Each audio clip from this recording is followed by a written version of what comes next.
Ladies and gentlemen, boys and girls, kids of all ages, welcome to our Saturday stream. That's right, folks. We are live.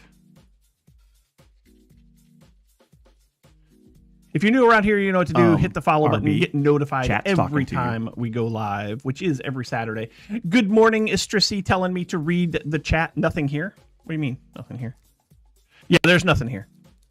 There were no pre-stream announcements or anything like that. No followers, no subscribers. I'm really sorry about that, Istrisi. But yeah, if it's your first time here, you know what to do. Maybe you know what to do. Stick around for a little bit, see if you like what we talk about. And if you do, then hit the follow button. Get notified every time we go live, which again is every Saturday. This week is a special stream because this week is the first stream of a new month. And so, first time here this week. First stream, new month. So every month we do a just chatting stream. We just hang out for a little bit. We talk about things. And boy, oh boy, do I have things to talk about. Boy, oh boy, do I have things to talk about. First things first, I gotta take my hat off. I'm hot. So RB's gonna be singing today. Well, I don't know about singing, but oh dear. There is a deer update. There is a deer update. We'll get to that shortly. But first, how are you all doing? Istrisi, do you want me to roll any D6s for you right now? My dice are right there. Istrisi asked us if we could all roll 7 sets of 4D6 for him this week. And I didn't have my dice handy. 7 rolls of 4D6. How in the world am I gonna? I know what I can do. I can put this on camera. So let me move some stuff a little bit. Let me grab my dice. We're gonna have to move the camera.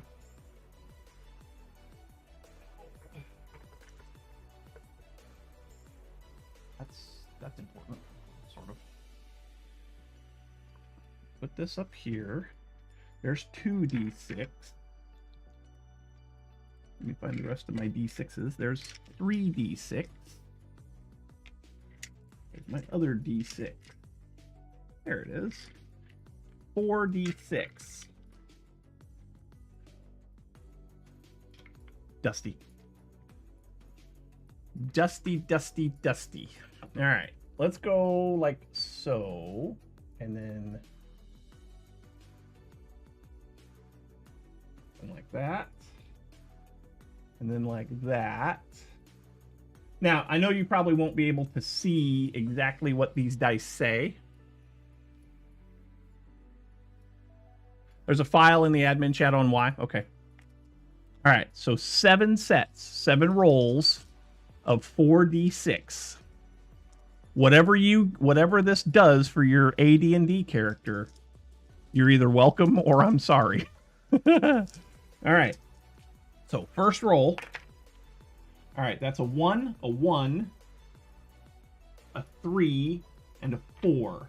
So 7, 9. The first roll is 9. First roll's 9.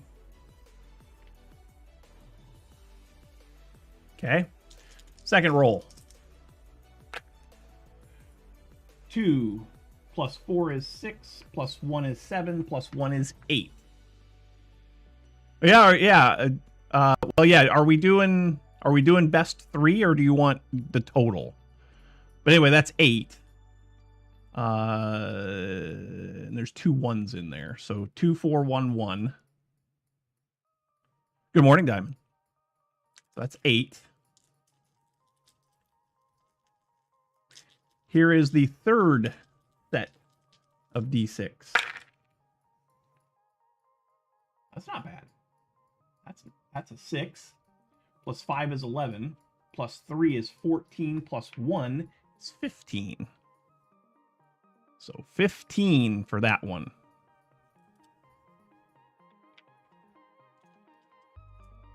All right, this is roll number 4.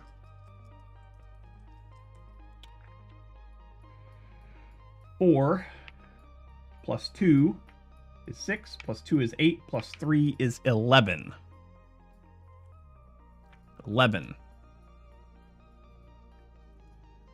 Okay. This would be roll number 5.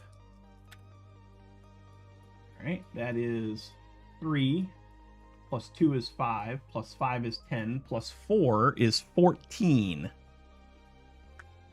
14. All right, roll number 6. Ooh, that's not bad.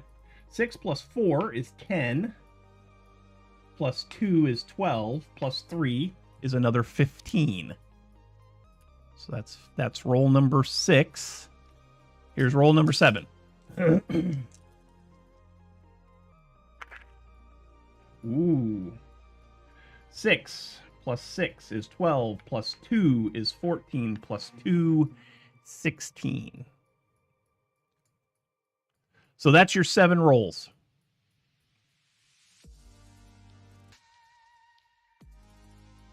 Hopefully you got all those. I don't remember where exactly that was. I think it was there. Sure. Glad to help. In an authentic Richard Brooks woodworking dice tray. If you don't have one of these, you really should consider ordering one. When I get the CNC ready, I'm going to be making these on the CNC, and they're going to be fantastic. It'll all be one piece instead of this one has a plywood bottom. It's made out of cherry, so it's beautiful, but it has a plywood bottom, and it works, but why do that when I could make it all out of a solid piece of hardwood? But anyway.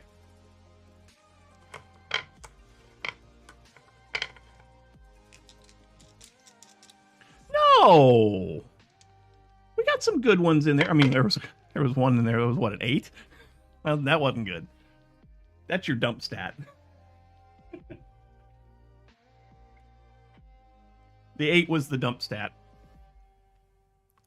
What kind of character are you trying to build?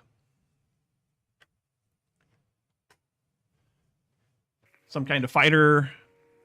Some kind of stealthy guy, wizard? What are you trying to? It's in the file. Okay. Well, I don't have that handy. Hang on. Let's take a look. Let's take a look at the file. rbPlays. Admin chat.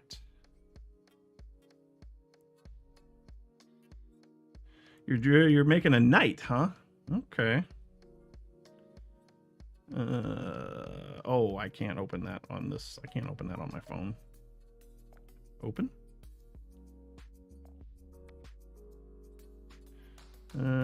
Sure.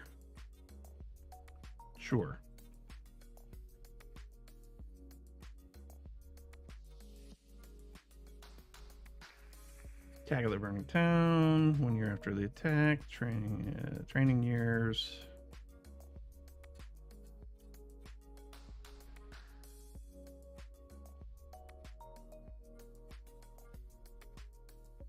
So he's 16 years old. He's a fighter. Specialized in the longsword. All right, so I would say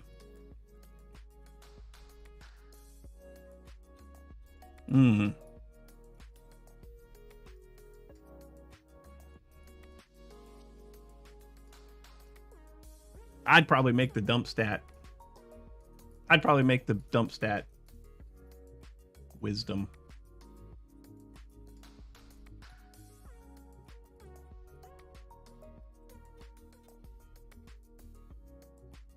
Okay, cool. Nice. Why? Why do you want that to be your dump stat?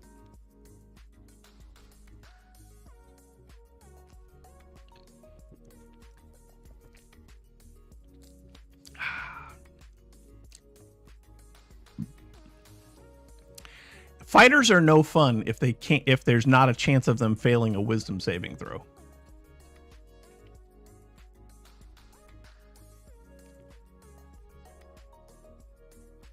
Yeah.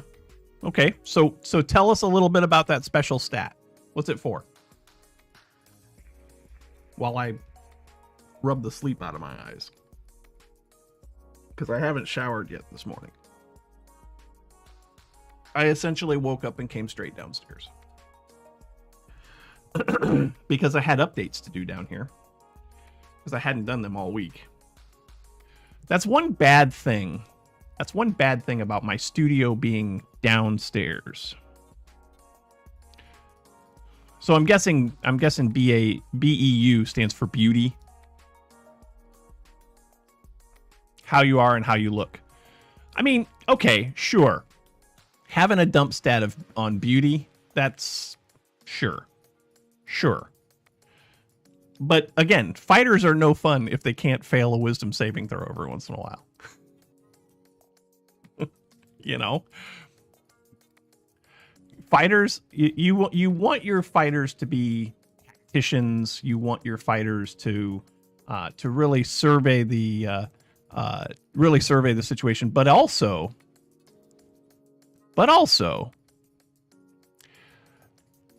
fighters gain wisdom over time, and many of them do tend to let their emotions get the better of them. Wisdom aside, this person's pissed me off and I'm going to go get them. Or they can be baited, you know what I'm saying. Anyway, it's your character, do what you want. But I'd make the dump stat on a fighter. I'd make it wisdom. Probably. All the starts in AD&D are from 1 to 18 only without magic. Okay. I can't tell you the last time I even looked at an AD&D rule book. It's been forever. Oh man, how long ago was AD&D? How many years ago was that?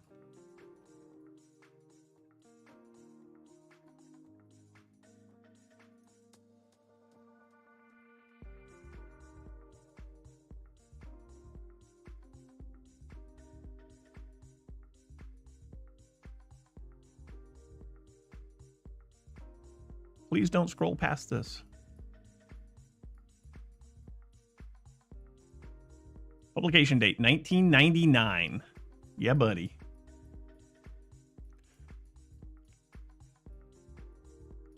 CD core rules on CD-ROM. Oh boy. Yeah, buddy. Core rules on CD-ROM.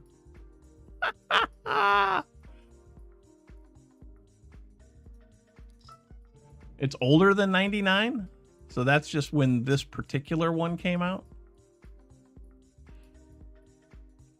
All right.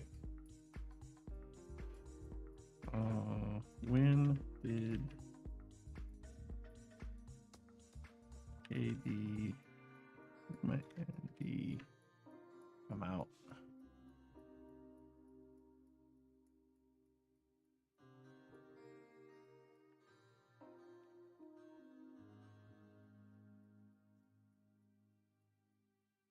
Advanced Dungeons and Dragons. The Monster Manual came out in 1977. The Player's Handbook came out in 78. The Dungeon Master Guide came out in 79. AD&D Second Ed came out in 89. Yeah. Nice. Nice. You own the oldest Player's Handbook there is. So 1978.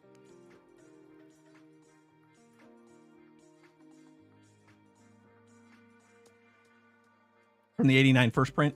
Okay. That's pretty cool, man. That's pretty cool.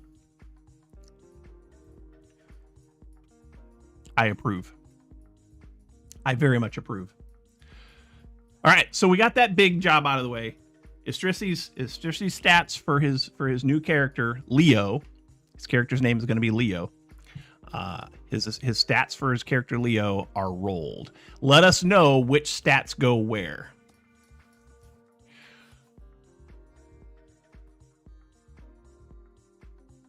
On all the AD&D books that's ever been printed. Nice. Where do you keep them all? Or, well, okay, wait. Where do you keep them all? 400 books. Holy crap. Your house ain't that big, man. You buy a warehouse or something to keep all that stuff in?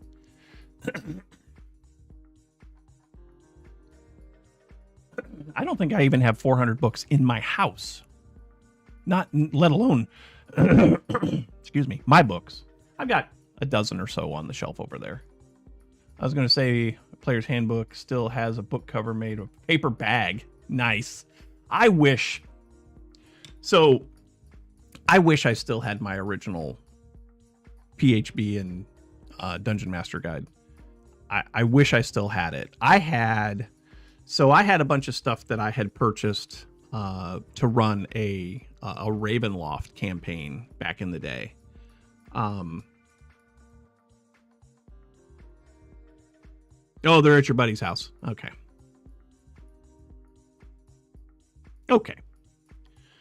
But yeah, I had everything to run a Ravenloft campaign.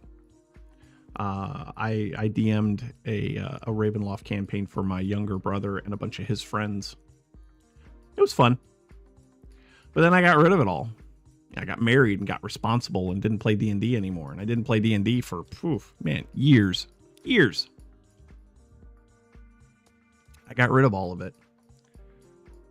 Plus, I kind of had to get rid of it because I had them in a box in the basement of a house that we were renting, and that house, it kind of flooded, and the books kind of got messed up real bad, so I got rid of them. But I do believe they are on my Amazon wish list. Now, granted, they're going to be the new 5e books, but yeah. Yeah, I know you've played in the same yard in the same party for a long time, which is fantastic. To have a group that gets together, you guys get together once every month, right? But to have a group that gets together every month for 25 years, that's fantastic. I posted in the United Adventure Company Discord the other day that it might be time.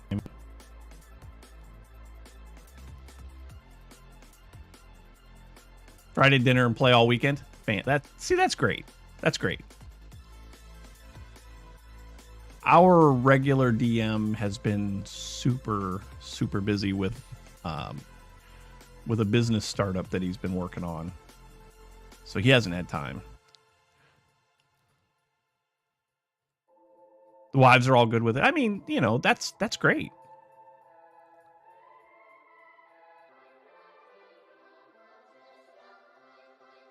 They even make plans for when you're gone. Good. But yeah, I made a post in there that I feel like causing some chaos with one of my old characters. Nobody responded, so I don't think we're going to be playing anytime soon. Which is unfortunate.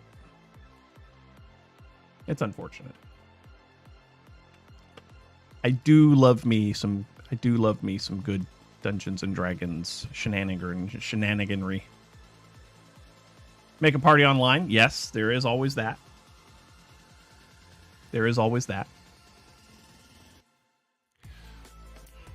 I miss it, but I also don't miss. Here's bad at D&D, better at AD&D. Yeah, I mean, everybody has a version of quote unquote Dungeons and Dragons that they love. You love AD&D. You're good at it. I have absolutely loved playing 5e. Is it perfect? No. but it's fun, and it's especially fun if you get into the right group with the right people, where you have where you mesh together well. And it sounds like, after 25 years, you have the D&D Furries book. I wouldn't admit to that in public. I'd just let that one be. You miss hanging out with the gang too, Diamond? Yes. And honestly, that's kind of what I miss the most is just kind of being able to hang out with other people. Again, Estrissy, I don't know that I would admit to these things online in their permanence. But here's the thing. I don't miss the commitment. I have so many things that I want to do. You're running a party for girls 11 to 16. Okay, so now that makes sense. That makes sense.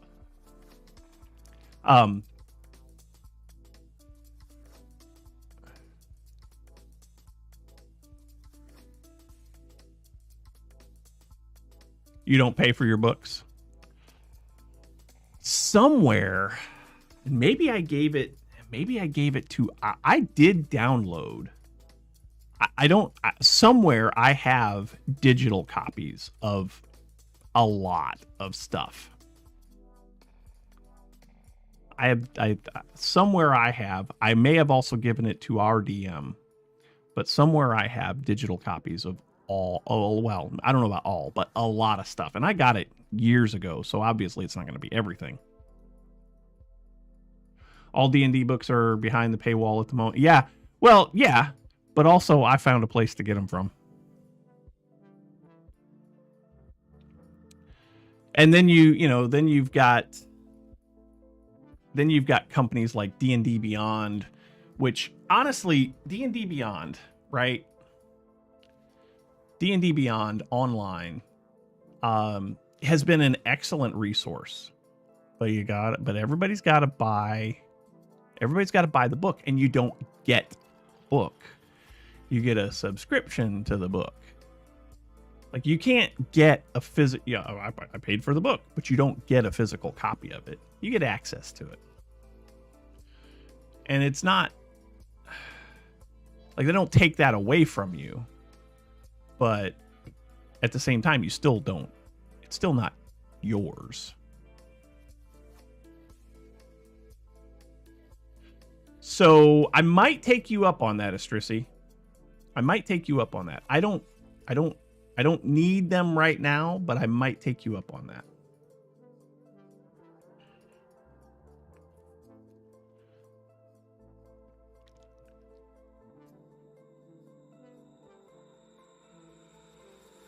Over on YouTube, what's the stream title say?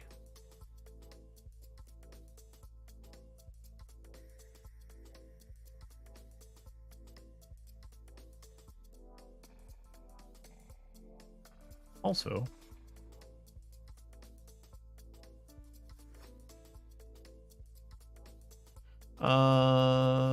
archive.org details AD&D core 2 rules can be an ISO file. Okay. Character and world builders. Nice. Okay.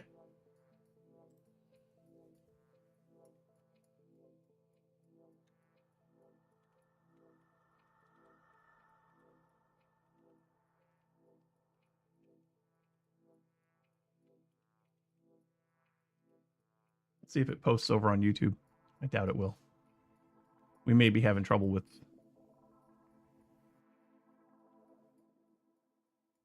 Yeah, it's not posting on onto YouTube's. That's wonderful. That's great. It's great. We're having trouble again with the integration, the chat integrations. I'm signed in, but anyhow.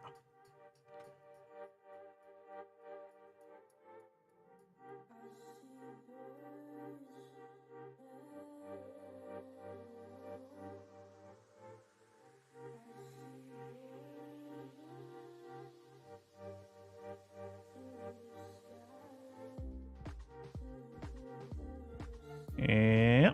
Yeah. Oh, wait, hold on. It's public. Okay.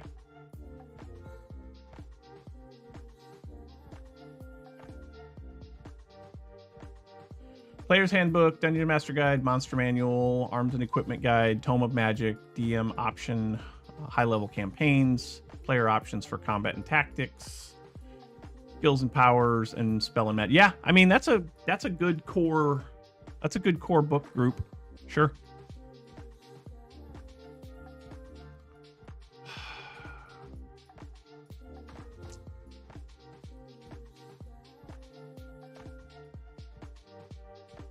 You know, it is mildly infuriating that,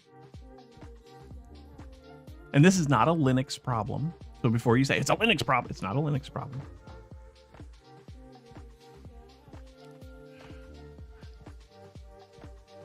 These multi-stream integrations that are supposed to work have not been working. So now I have to watch 2 different chat windows just to make sure that if anybody pops in on the YouTube stream that I see them. But oh dear, we have a deer update. Dun dun dun. By the way, does anybody have a good attorney that I can use to sue the deer population of North Georgia? It's a YouTube sucks problem? Yes. Yes. Essentially, yeah.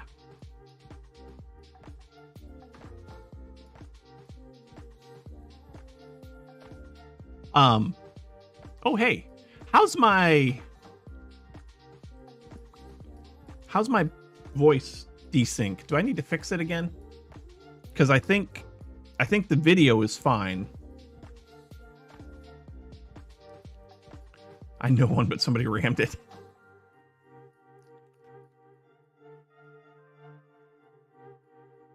Nice.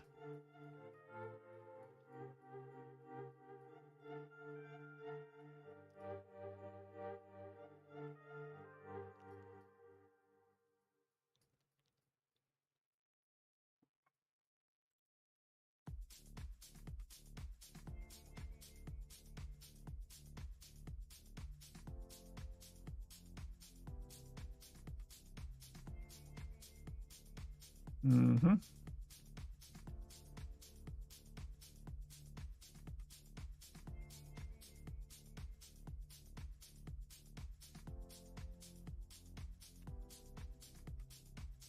Nope, that's not it.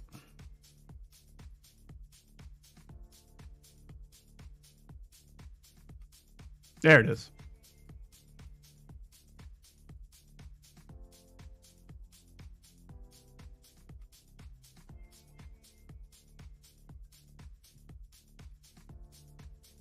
Okay.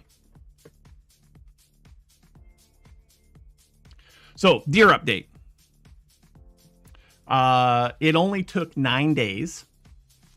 Yes, 9 days for my insurance company and the auto body shop to come to terms with what to do with the RB mobile.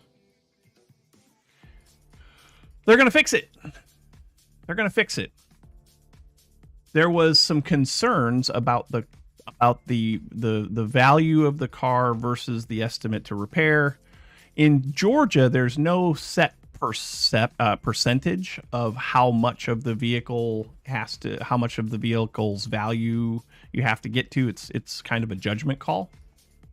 No, they're not going to fix it with duct tape and super glue.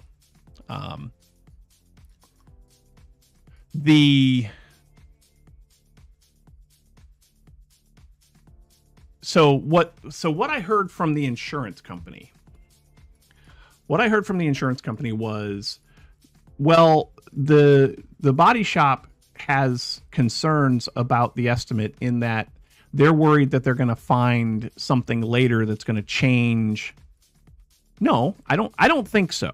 I don't think it's going to be badly fixed. The insurance company was like, well, the body shop is worried that as they go through and they do this, they're going to find something else wrong, and it's going to change the valuation of the estimate. And I'm like, well, okay, but what does that mean? Well, they start getting in there and dig around in there and find something else that they've got to fix and blah blah blah. They're worried about surprises. I said, okay, have they torn the car apart? If they don't use super glue and duct tape, it'll be badly. Anyway, I don't even know how to respond to that. Have they tore the car apart? Well, no, they haven't. Oh, well, that's a problem. They probably should tear the car apart. Okay, yeah. So they did. So I told my wife this, and of course she's mad because she's worried that they're going to total the vehicle. I was worried that they're going to total the vehicle. I know what we talked about last week.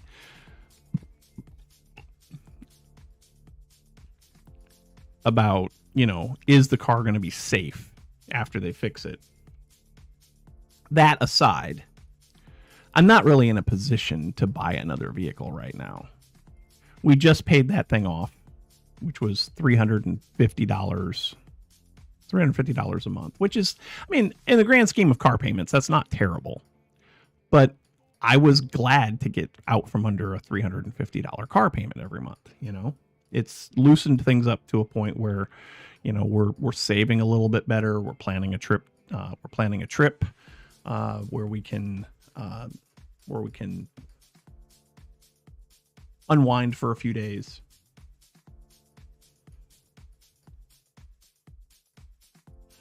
But anyway, they're going to fix the van. So one thing that I hadn't heard, though, is I personally hadn't heard from the body shop. So I told my wife, I said, tomorrow morning, I'm going to call the body shop and see what they tell me. See if their story and the insurance company story match up. Which, to my surprise, they did, mostly. Insurance companies are filled with people who are intellectuals, who are very focused on words and numbers. Mostly numbers.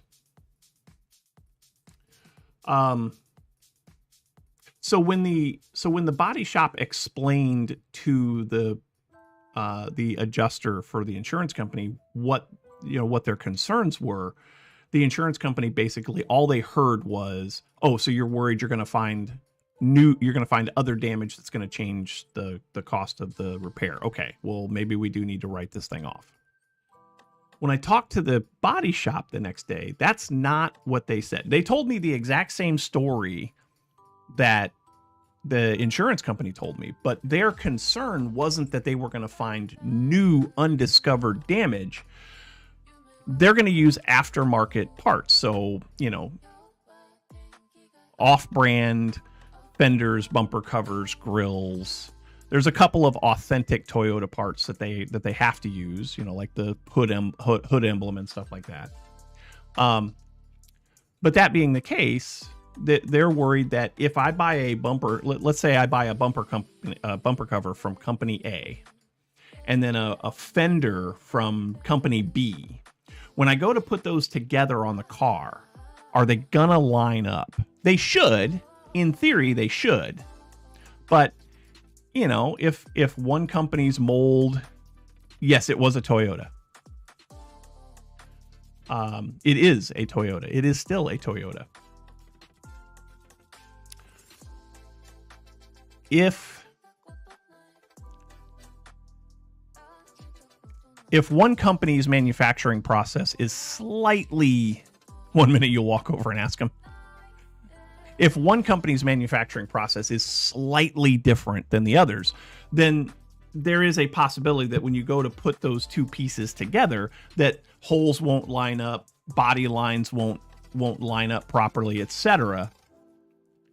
And so they were concerned that if they buy these parts, then and they don't fit, we're going to have to buy more parts, and somebody's going to have to pay for those, because when it comes to vehicle body parts, those are non-returnable, at least not at full value. You buy the part, and then if you don't use it, you can send it back, but you don't get all of your money back, right? And in some cases, they don't even let you send it back. So if we have to buy more parts, then of course that's going to change the cost. And to your point, Estricity, same thing here, right? Like these guys are I talked to them on Thursday. They were reasonably certain that they were going to have all of the parts to start fixing.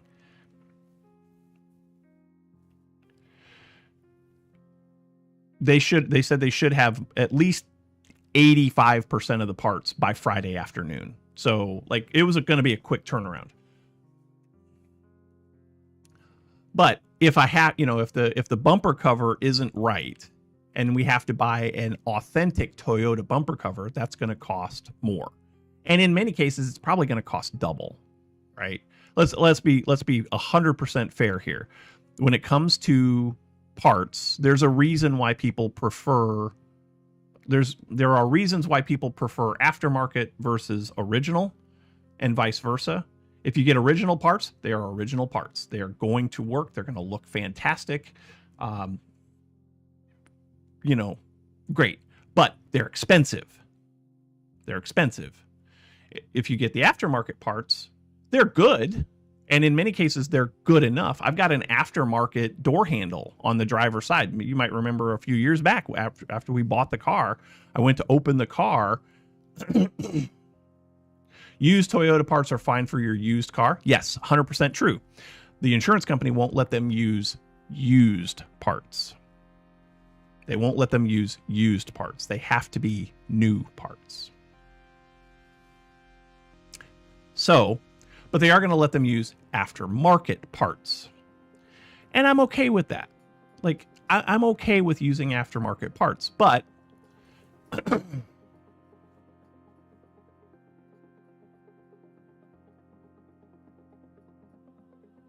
used Toyota parts are fine on your used car. That's dumb. No, it's not. No, it's not. If you can get, if you've got a car. Oh, it's dumb that they can't use used parts. Yeah, I kind of agree with that. Like if we have a 2012 Toyota Sienna. If you can find a 2012 Toyota Sienna that the engine blew up on it, seized up, whatever, and the person's just like, you know what, get rid of it, and they haul it to a junkyard, but everything is fine. Take the bumper cover off and use it on another car, right? Like that. To me, that just makes sense. I am very much, and that's what a bunch of people at work told me. It's like, hey, if I were you, I probably wouldn't even have called the insurance company in the first place. I'd have just started looking around and see if you can find the parts. But anyway,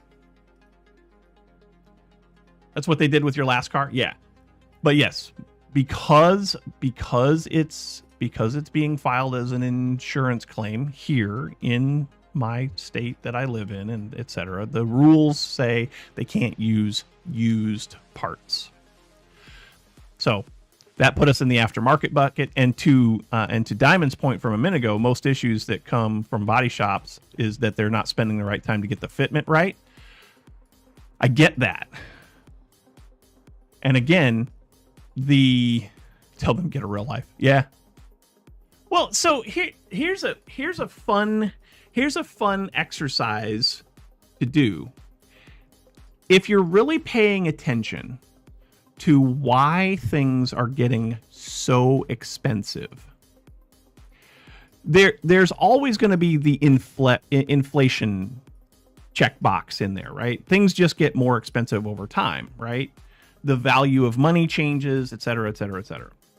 But also, we live in a throwaway society. Think about this. When we were kids, did you go out and buy something new every time something broke? No.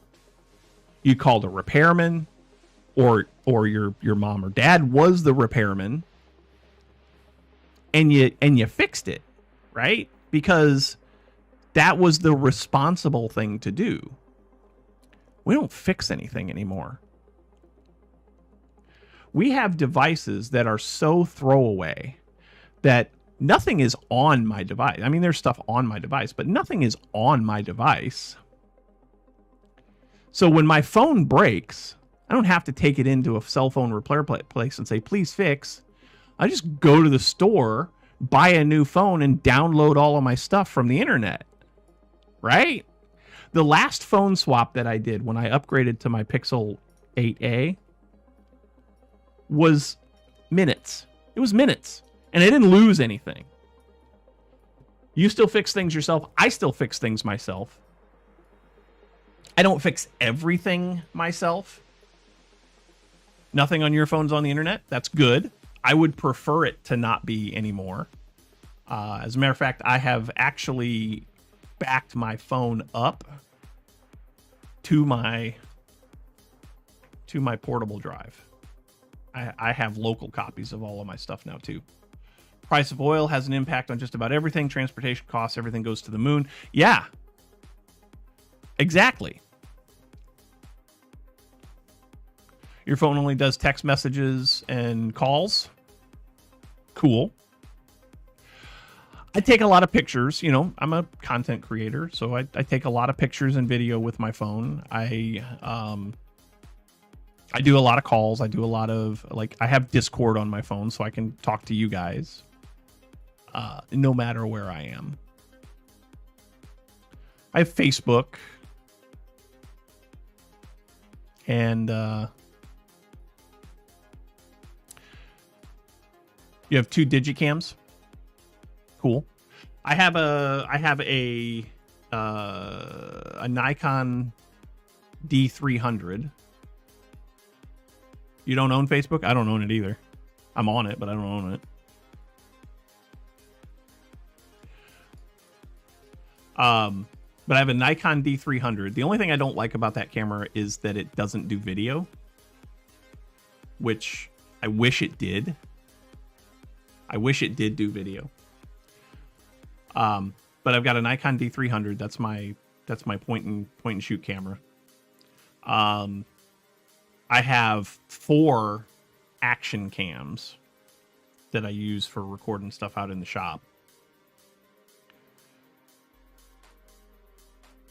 But anyway, you got 2 Canons. What size? What size Canons? And how far do they shoot? Kidding. I'm kidding. But anyway, Deer update. They're going to fix the van. They came to an agreement where they were able to find all of the parts from the same vendor. So all of the fitment should be right. Hopefully, when I talked to my guy at the body shop yesterday, yeah.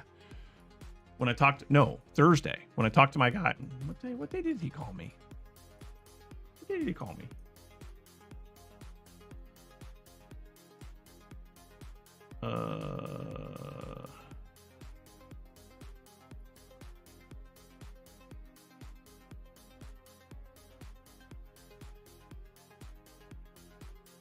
Thursday. It was Thursday morning.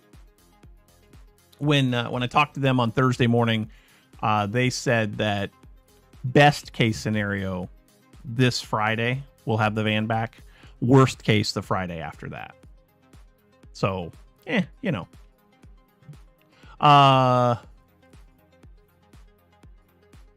One long and one short optic all the time. Yeah, cool. I can't remember what I have. I have 3 lenses. I don't use my Nikon very much because it's a pain in the butt to carry around. Like, I have to be very specific about taking pictures if I'm going to use my Nikon. But I've got 3 lenses for it. One's a short one. One's a fairly long. No, I only have 2 lenses for it. Yeah, 2 lenses. I thought I had a 3rd lens, but I do not. It's just 2. Always have it with you? Okay. Mrs. RB and I, it's in our office, our combined office. So we have access to it together. Looking back, biggest zoom is 800x. Cool. That's a nice zoom. Looking back, I should have taken that camera with us to the wedding. I took a ton of pictures with my phone, and they turned out great. But the Nikon would have done a better job, probably. Yeah, the Nikon would have done a better job. But yeah, best case scenario, van will be back this Friday. Worst case scenario, the Friday after that. So I did have to extend my rental. The rental car is kind of nice. It's kind of nice. It's a 2025 Ford Bronco, Big Bend. It's kind of nice. Our minivan gets 18. Hard to hold that much zoom steady. Yes, tripods are almost required for that. Almost. And if you use it all the time, then you probably have steadier hands than I have. But yeah, it's a 2025 Big Bend, Ford Bronco Big Bend. Gyro stable body gear. Cool. Gets 25 miles to the gallon, guys. In the city. Like, I'm sitting in traffic and it's getting 25 miles to the gallon. Which is not terrible. My van gets 18, 17. It's between 17 and 18. So, like, significant improvements. I can't walk. I can't walk. I can, but I'm not going to. I would die because somebody would run me over.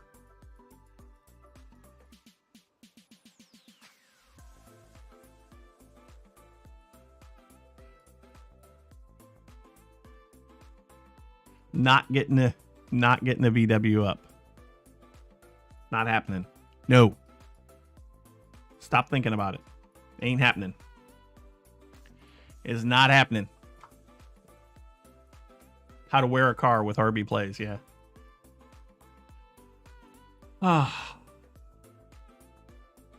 How to wear a car. So that's the deer update. That's the deer update.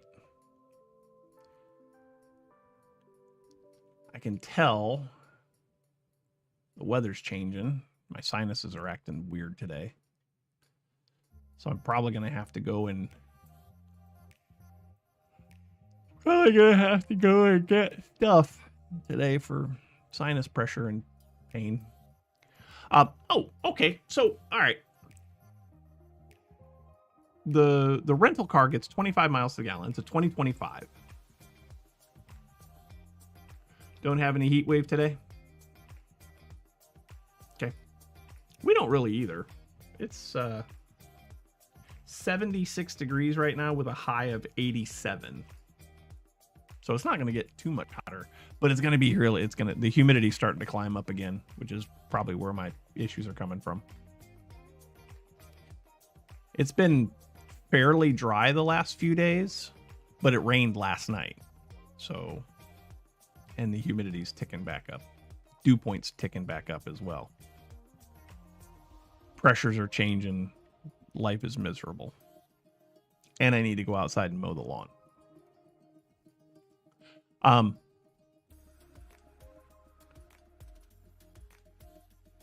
I know that the van is due for new spark plugs. I am not a car guy. I know how to change spark plugs. It's pretty straightforward. But I can honestly tell you that in my lifetime, I have only changed. I've been driving for almost 40 years. Been driving for almost 40 years, 37 or 8. In all those years, I have only changed spark plugs on one vehicle. Nope. 2. And I don't remember. If you change the spark plugs, does your fuel economy get better? And yes, I did see the weather that Darth has been dealing with. 109 degrees. That's insane. That's insane. I could not live out there where he lives. I could not. It is a different heat. 113. Oh gosh. 113. Good God. That's just nuts. 113 degrees. Can't be more than 114. What movie is that from? Good morning, Darth E. Curb with a resubscription for his 82nd month. Cheers, Darth.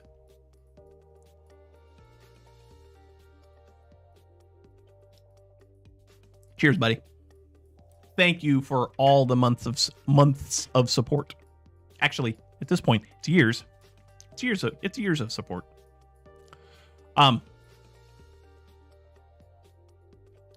4.6 liters per 100 kilometers. So 100,000 kilometers, 100,000 meters. Okay. I don't know if that's good or not. Highest it's been is 120. Good God, man. Good God, man. How many miles is there in a kilometer? Miles per kilometer.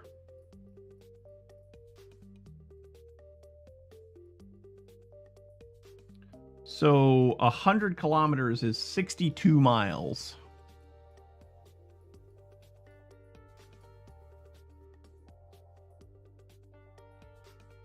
So for 62 miles,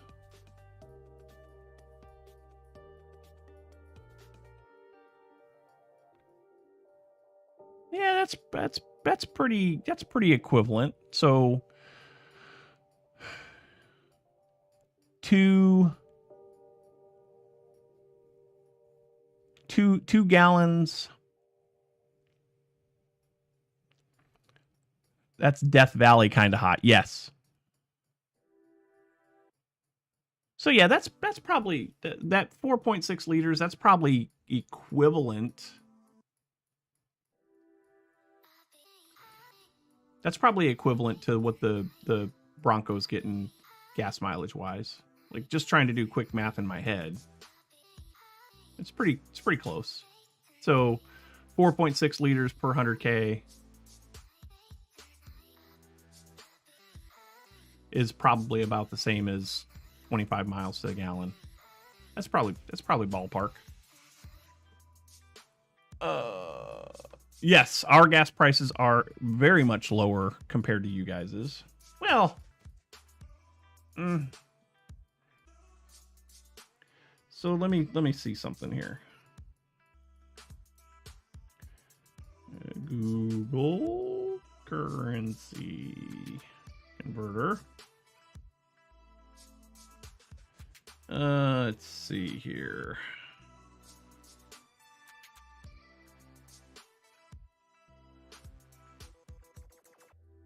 US dollar to Danish krone. $1 is, so how much is 18.92 krone per liter.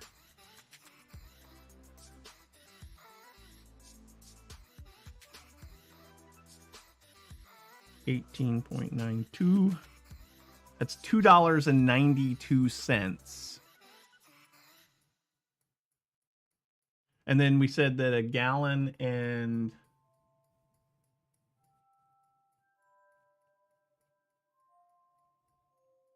it's actually very close to the same. It's actually very close. Because right now we're at just right here where I am. I'm just under $4 a gallon. It was $3.96. It was $3.96 on Friday when I drove past the guy. I didn't have to get gas, but I looked. It was $3.96 on Friday. So it's 3 liters to the US gallon.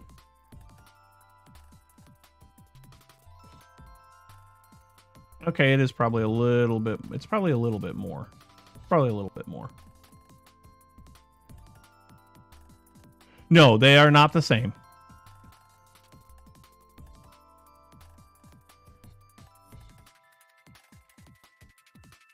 Yeah, they're not the same. It is a little bit more expensive. Quick math this morning is not my friend. It's just not.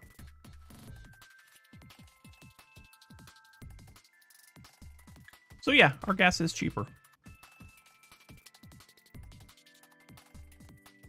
Yesterday you paid $4.09. Yeah. So our prices are not what I'm paying here versus what you're paying out there. Not significantly. They're paying close to $10 a gallon. Okay. All right. Thank you, Diamond. But our prices here versus what Darth's paying, they're within 20 cents of each other. Well, within 10 cents, 13 cents of each other. Per gallon. But I want to make sure that after I get the van back, if I change those spark plugs out, I'm curious to see how much better my gas mileage gets, especially in town. Because that's where I do the bulk of my driving, is in town.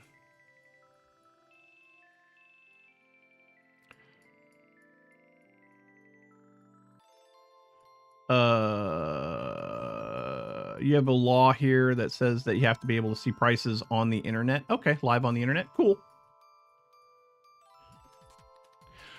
We don't have, well, we have ways of seeing the prices. Yeah, that's also true, Estrisi. You the wages that you all are earning over there are more than what we're earning here. I don't know if I want to get into that conversation right now, but yeah, your wages are traditionally per hour of work. Your wages, your wage and benefit package is generally better than what we have here.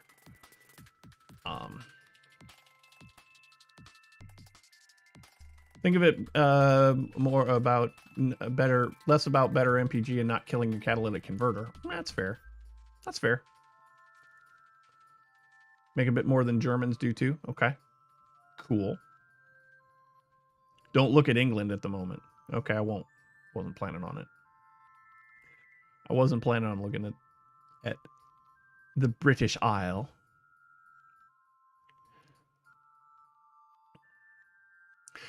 I'll tell you what. I've gotten spoiled a little bit. I've been driving this Bronco for 2 weeks now. I've gotten a little bit spoiled. Prices versus wages are bad. I mean, prices versus wages are not great here right now either. Not great. But I've gotten a little bit spoiled on this Bronco.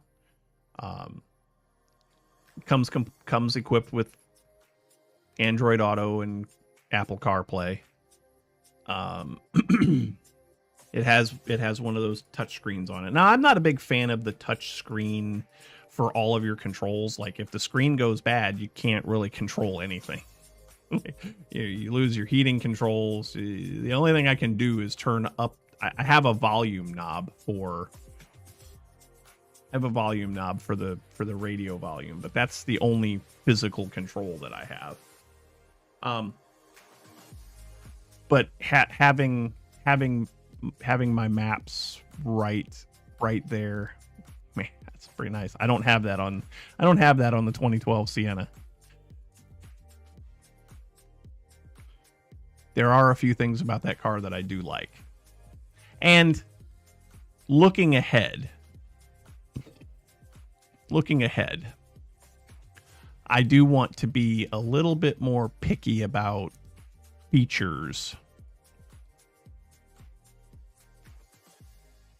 The van has a backup cam, and so does this one. But the van's backup cam is just a backup camera. It doesn't have the little backward assist things.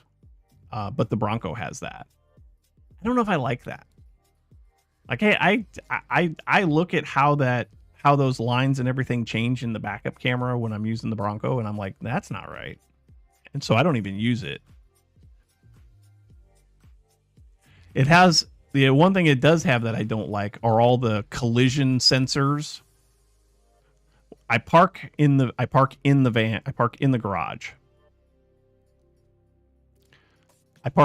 Now I do like the little indicators that come up on the mirrors that say, hey, there's somebody next to you, like in your blind spot. I do like that, because sometimes, you know, especially in heavy traffic, sometimes you look around and you may not see somebody and there's somebody there. So I get that. Looking in the mirrors, seeing that little indicator there, that's helpful. But I park in the garage, and I back into the garage. And every time I'm backing this Bronco into the garage, I know I'm not even close to hitting something, but those damn collision sensors are screaming at me because it thinks I'm going to run into the door frame of the garage door.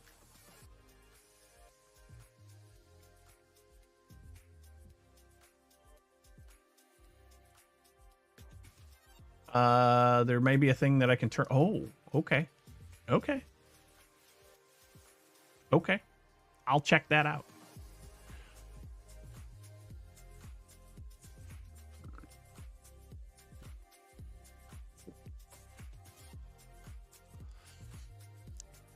Anyway. All right.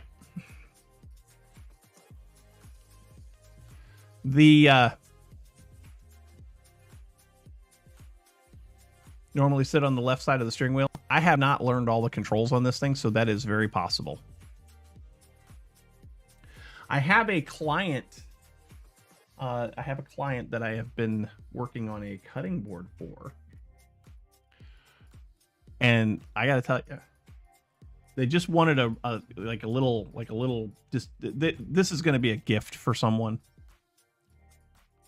Did I see the pic of the inside? Yeah, I remember that picture. This is not done yet, but it is very close. It is an anniversary present for someone. Check this out. It's not going to be used as a cutting board. It's going to be, they collect stuff like this, so it's going to be wall mounted. But check that out. Isn't that gorgeous?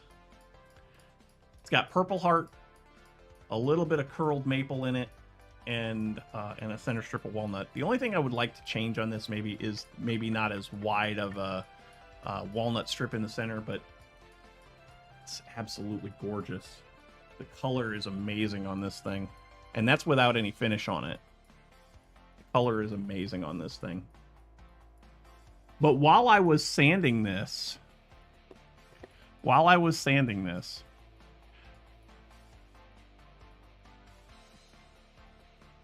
my formerly trusty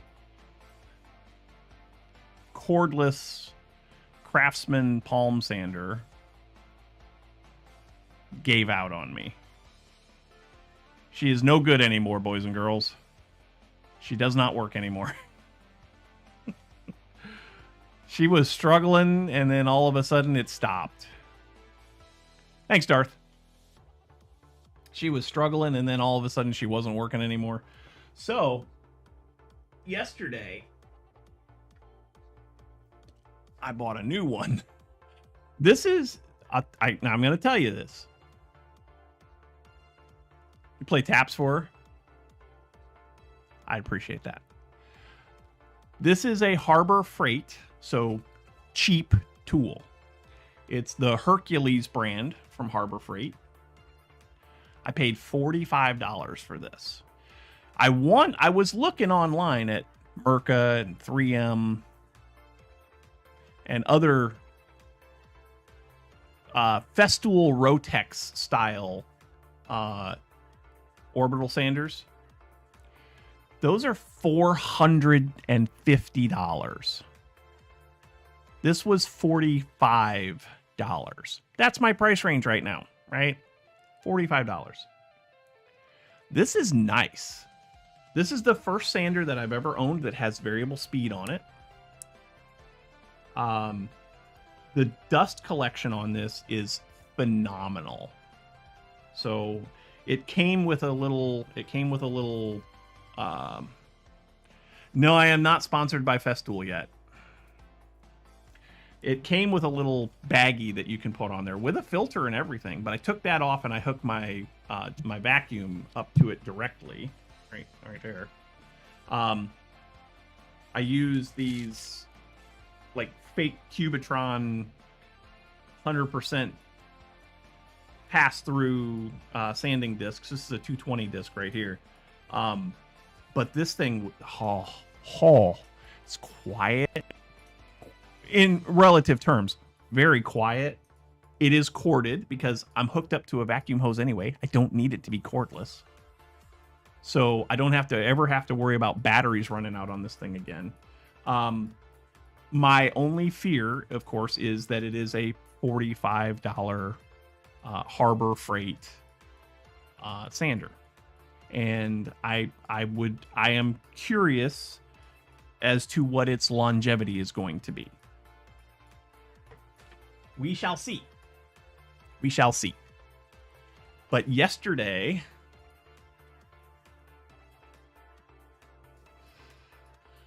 it worked phenomenally. It worked so good. The finish on this, just the touch, the feel of this cutting board. Oh, chef's kiss. I do need to sand it down a little bit more because I did just laser engrave that lower corner with their name and their wedding year last night. Oh, my head hurts. Hand sand the end. Yeah, I'm gonna do hand sanding around the laser engraving to just to clean that up a little bit so I don't wear it down too much, and then I'm gonna break all the edges and the corners by hand. Yeah, that's the plan. I can't decide if I want to put. I like to put beveled edges on my cutting boards. I can't decide if I want to put a beveled edge on this one. I can't decide.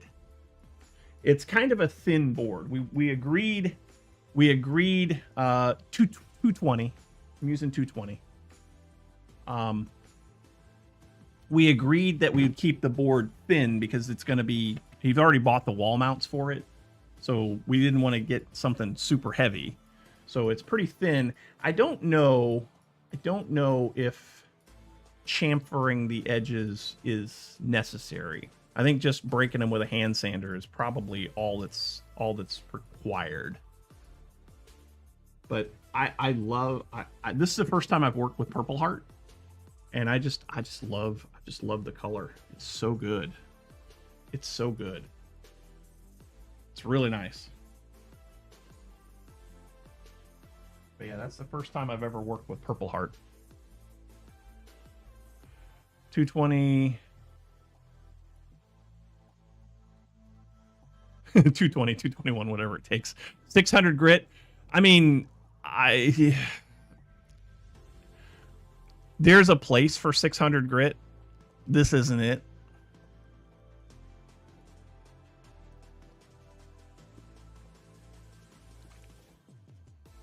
Purple's your favorite color?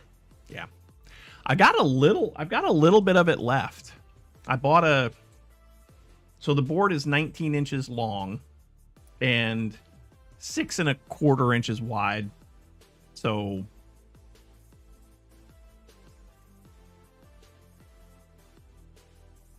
for just what, 425 millimeters, give or take, by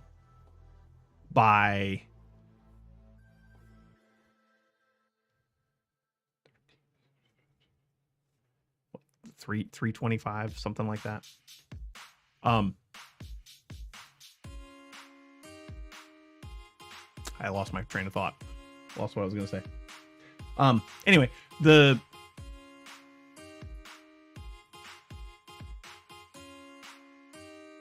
oil, then 600, then oil again. Okay. We'll see. We shall see.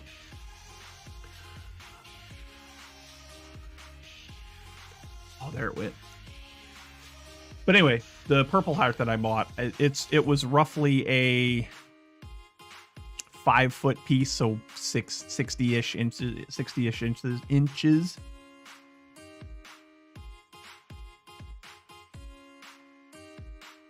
Slap Darth Eek.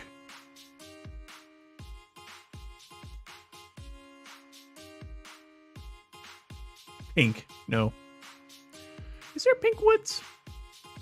There's probably a wood that's kind of pink. Anyway, I digress. So the piece that I bought is roughly 60 inches. I only used 20. Because I cut it a little long so that I could trim it down to the size that they want.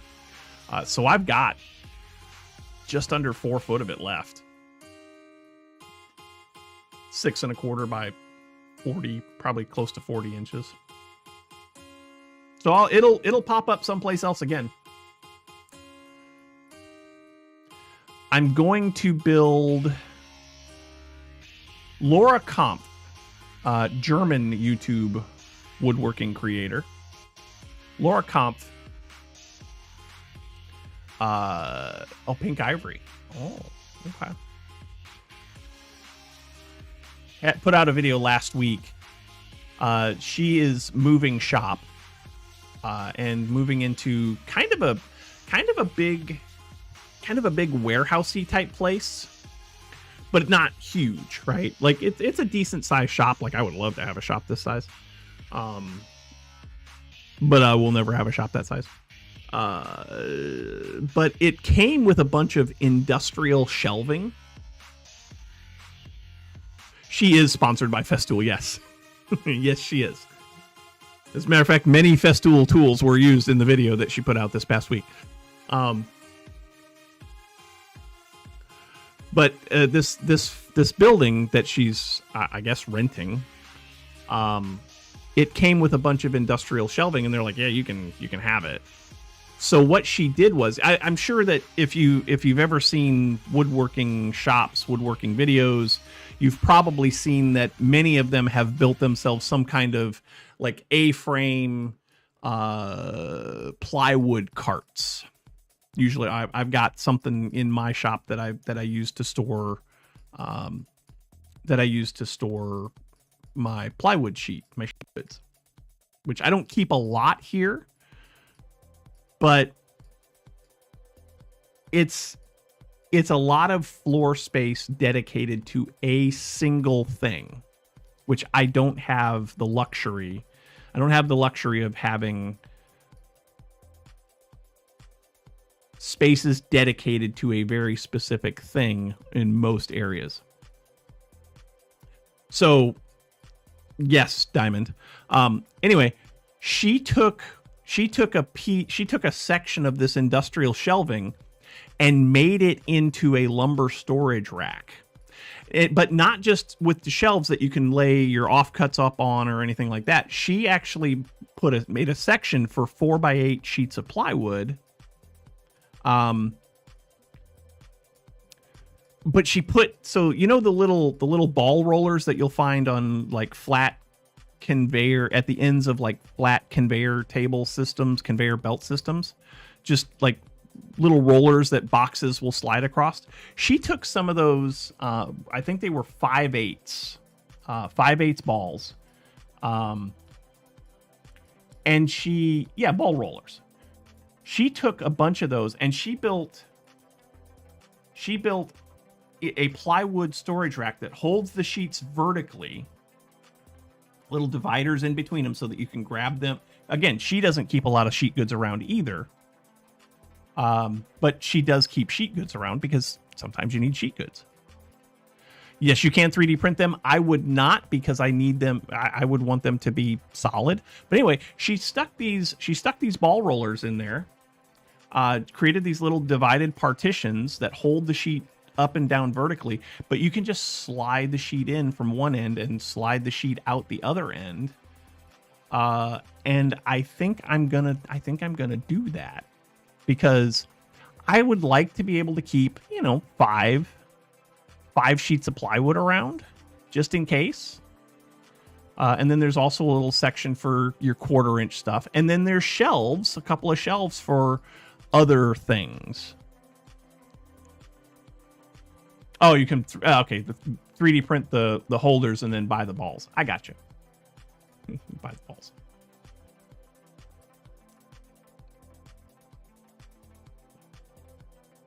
You got oak slabs dated 500 years. Wow. Did you get them for a reasonable price? And if you say free, we're going to have to fight. If you say free, we're going to have to fight. Because that's uncalled for. Free and pick them up yourself. See, now we're going to have to fight. Me and you going to have to fight. Oh, what's... I thought I fixed... I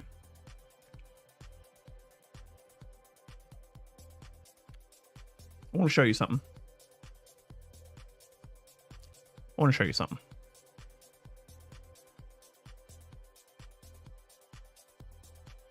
Oh, apparently I can't show you.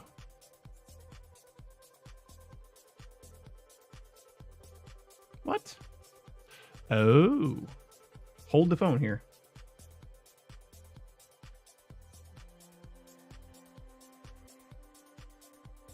Oh. Okay, I think I see what the problem is. Oh, it went away. Hang on. Customize. No. Hang on.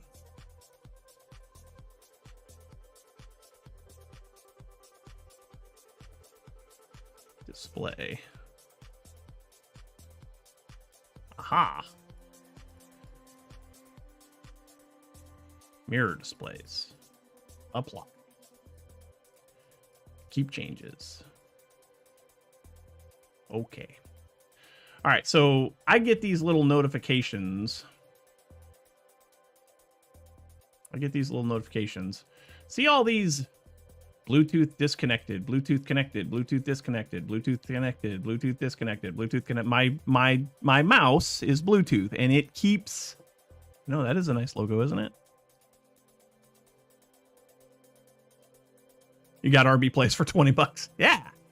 I'm a cheap date. So I got all of these connection disconnection things, and on the internet, on the interwebs, it says that you just need to update this file. Let's see if we can look at this. Yeah, this one right here. Update this file and make the idle timeout time set to 0, and that will turn off Bluetooth sleep for your peripherals. It didn't work. Don't use wireless. Well, okay, but I need convenience. I need wireless. Got it for free. Place them on a company I know so it can be used for logos, special signs, churches, old buildings, etc. Yeah, okay, cool. Real gamers never use wireless. I spit on you. Yeah. So this is supposed to turn that off, and it did not.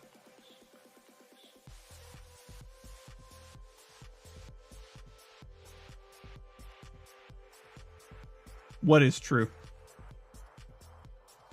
That real gamers never use wireless? That's probably true. Why don't gamers use wireless? Because they don't want to get disconnected in the middle of doing something. True competitive folks they want reliable connections. I get that.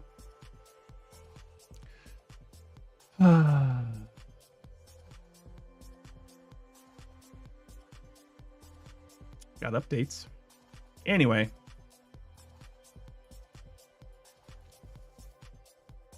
Signals break? Sure.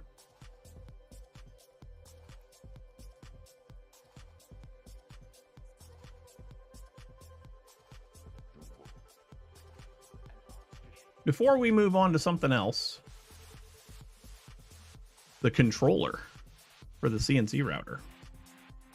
It is not 100% wired in there. I bought some crimp-on cable end connectors that I need to work with, and then I also got myself a soldering iron because I need a soldering iron.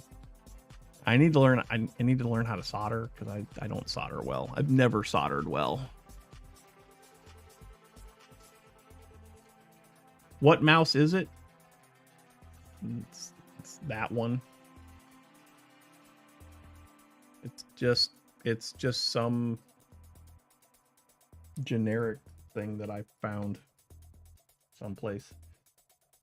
Here's the keyboard that went with it.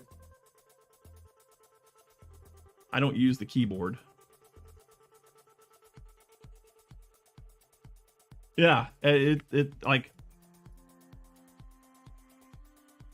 literally doesn't have a manufacturer on it at all.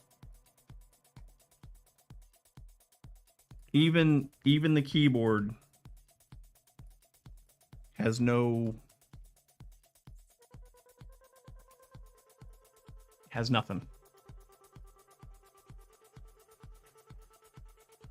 So that might be part of my problem. But here's the other thing that I wanted to talk to you guys about today.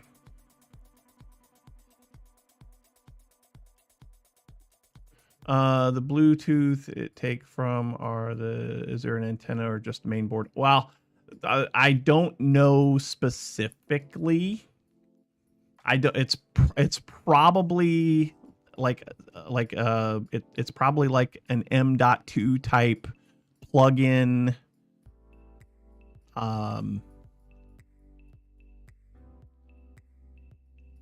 wireless / Bluetooth controller card on the motherboard.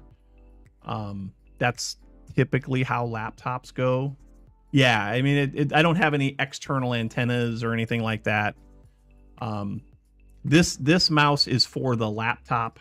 This mouse is for the streaming PC. Yeah, there's no antenna, so it's definitely mounted on the main board. Now, the wireless for the streaming PC, I have wireless and I have a wired connection, but the wireless on the streaming PC, it is PCIe. Main boards suck ducky butts. Okay. Sure. Sure.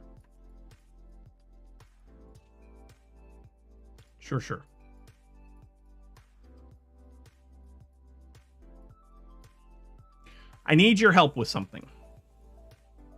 I need y'all's help with something. And let me get to the right screen. Let me get to the right screen. You're not going to help me? Okay. That's fine. You don't have to. You don't have to. Let's go to this screen. Oof. Boy.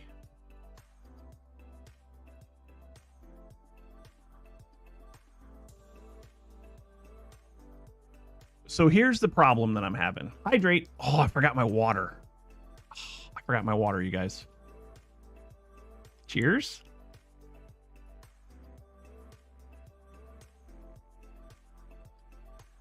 I'm sorry, I forgot my water. So in here,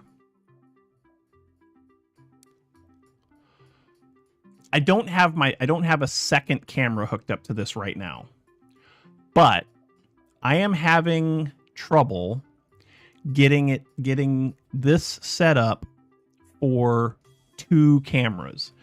And what I have found, and what I think is the problem, flat pack OBS not using, not recognizing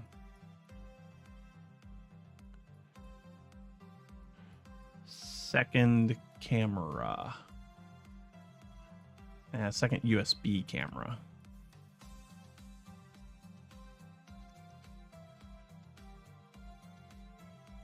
So all of my cameras are USB.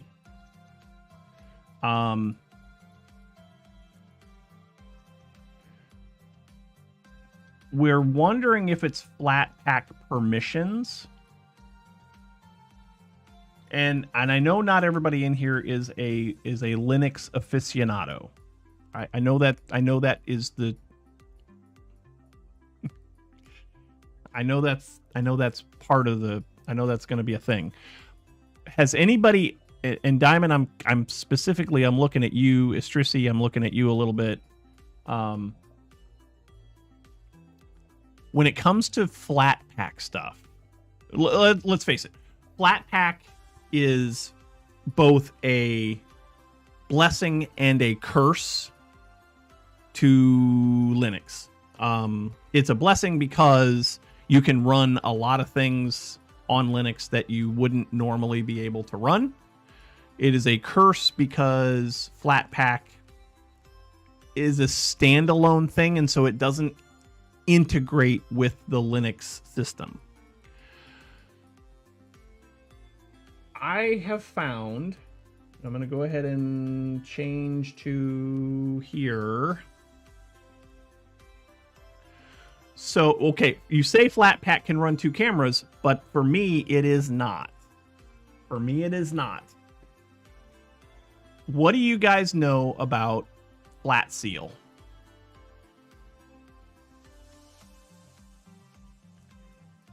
I have heard...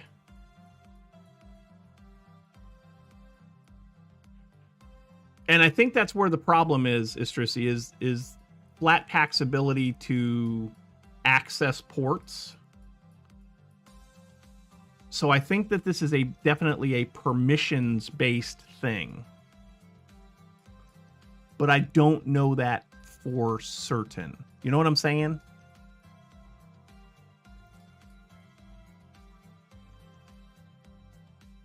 Need the computer to separate in BIOS. How are you going to do that? What? I have 2 separate USB controllers on my streaming rig. I have one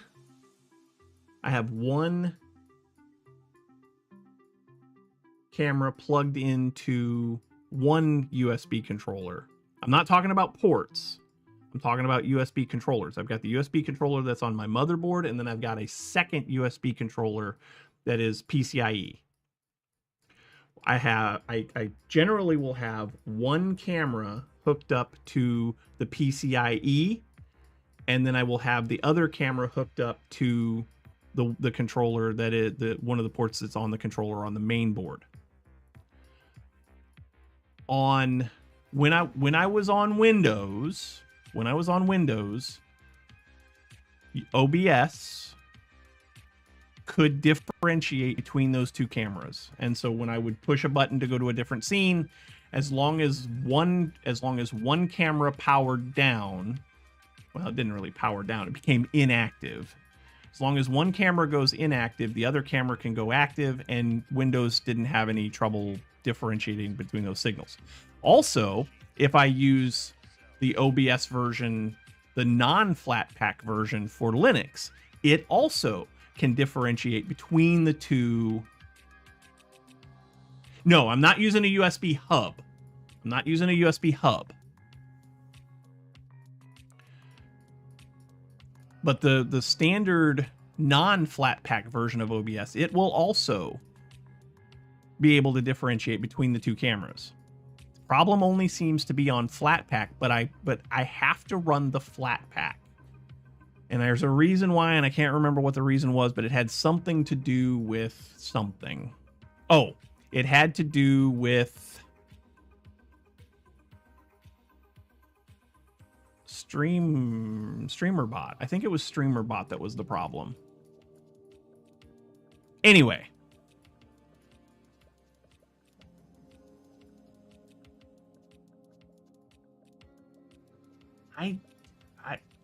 Estrisi, hold on. Listen to me. Listen to me.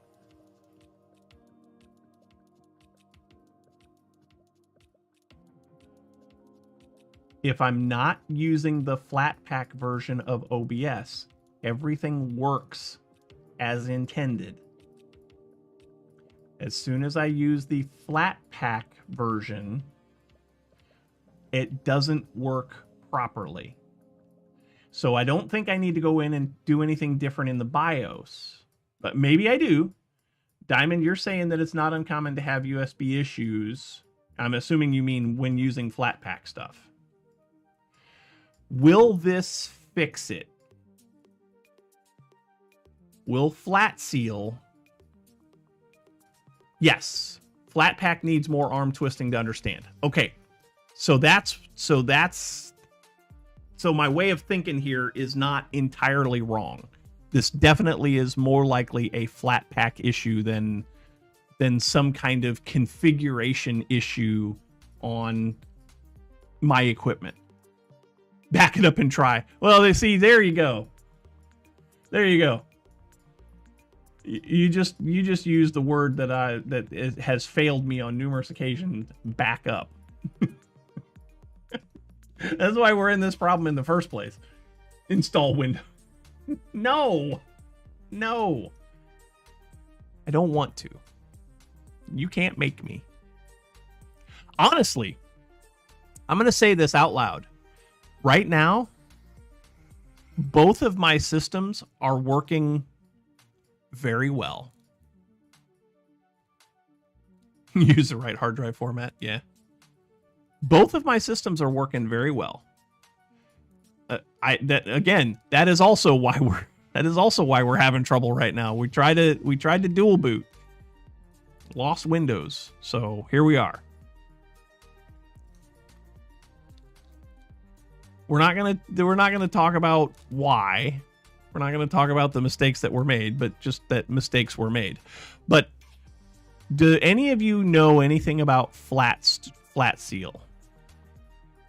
So it says install Flat Seal from your software center via terminal. Let's see if Flat Seal is in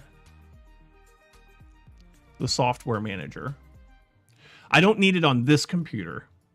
I need it on the streaming PC, but we can at least... Oh, there it is. Flat Seal. Manage flat pack permissions. Okay. I mean, it's absolutely worth a try, yeah? It's absolutely worth a try. Flat Seal is a graphical utility to review and modify permissions for your flat pack applications. Huh. Okay.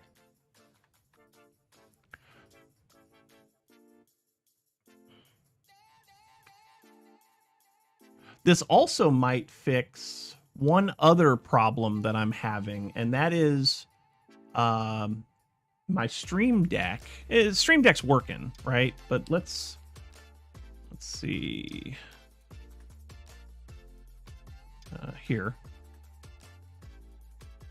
So Stream Deck, right here.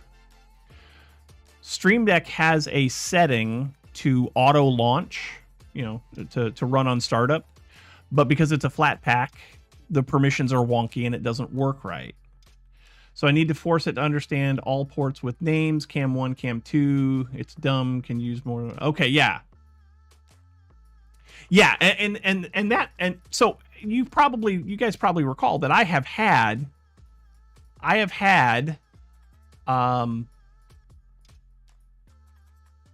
more than one cam before. And honestly, I want to have several. I want to have, I want to have this cam that we have right now. I want to have a cam that would be pointed down at, like down at my desk, so that like those dice rolls that we did at the beginning of the stream, that I could have had a better picture of those. I want to have a camera that, looks out into my backyard, and you can see the birds at the bird feeder or whatever, right? I know most streamers use Windows. I know. I'm aware. I am very much aware of this. And I know that this is going to be controversial. But I hate Windows. I hate it. I hate it. I despise it. I despise virtually everything that Microsoft stands for. I'm not a fan of this big push for AI. I am not a fan of them forcing Copilot down our throats. I am not a fan of them saying, "Oh, just because you don't have a license, you can't do stuff." IP cameras are easier than USB. Okay. What about latency? What about latency issues on IP cameras?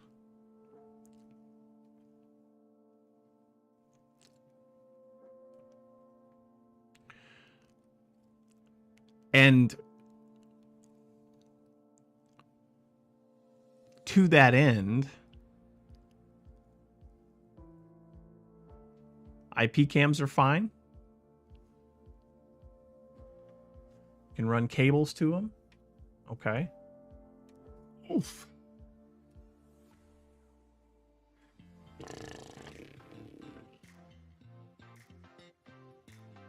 Oh, yeah, we wouldn't be doing 4K. No.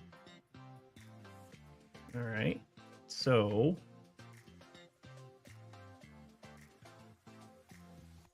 how much is an IP camera?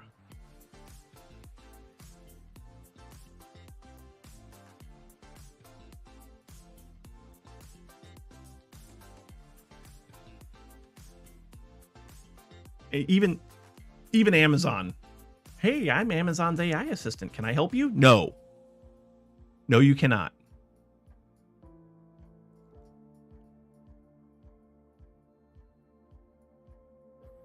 See, these cameras, man. Oh.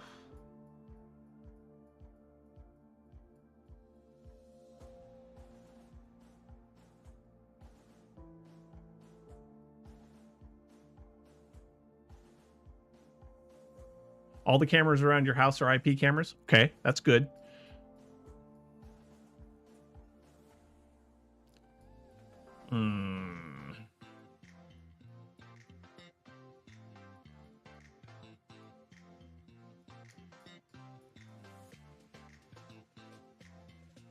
These look...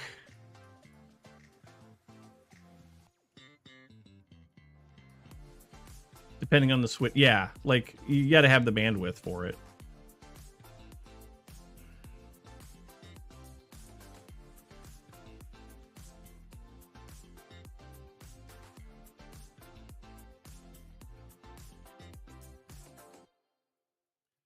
So I'm looking at IP cameras.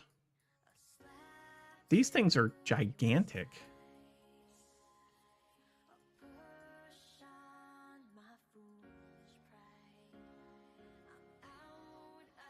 I guess this one's not.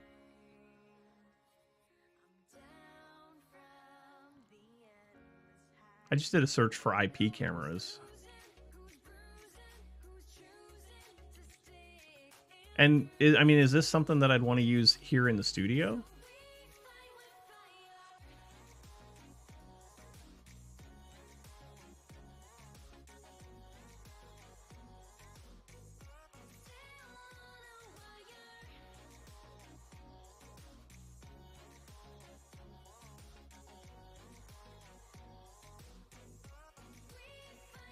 You got fiber optic router cables. Man.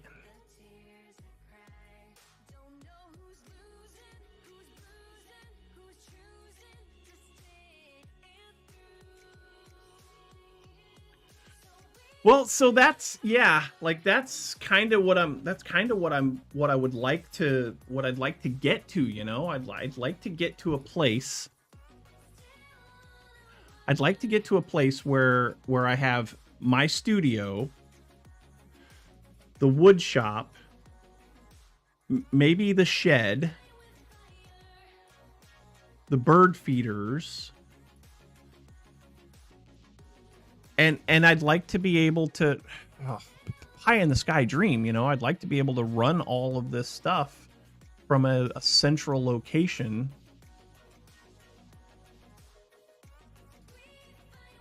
Wise, all right. WYZE oops.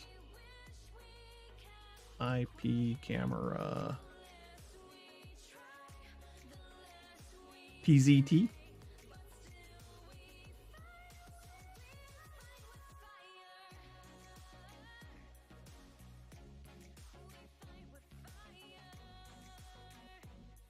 Okay. Well, that's a dual camera.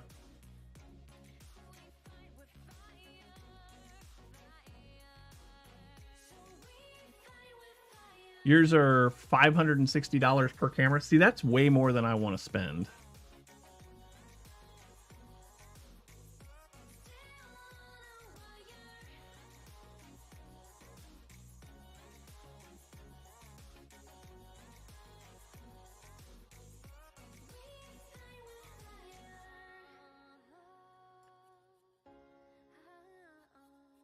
Yeah, that's not like I'm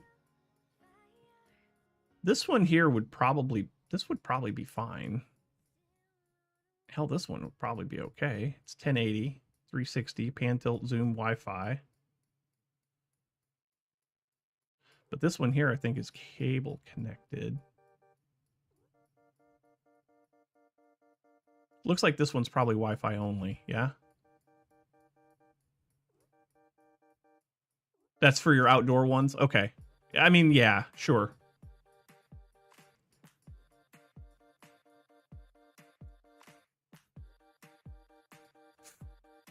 $500.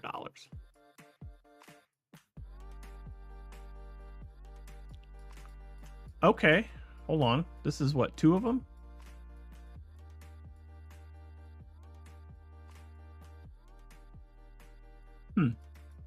Something to think about, that's for sure. But I think I am going to play with...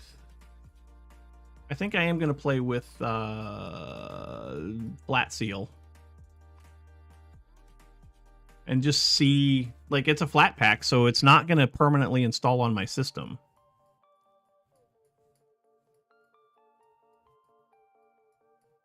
So that might be a partial solution to my problem, maybe. That one there. All right, let me pull that one up. All right, yeah, that's the one that we were just... Yeah, that's the one we were just looking at on Amazon. Oh. Oh.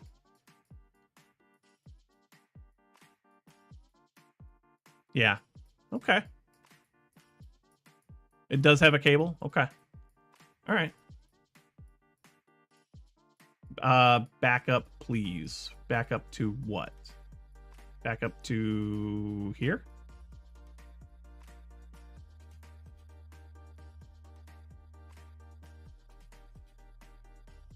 Oh, back up my system. Yes. Yeah, I'll create a backup. I'll create a backup. Yes. I made a funny earlier about, you know, you made a funny about me not backing up. I've learned my lesson.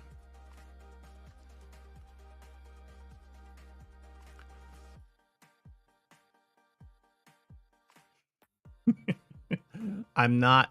Look, I'm not going back to Windows. I will die on this hill. I will die on this hill.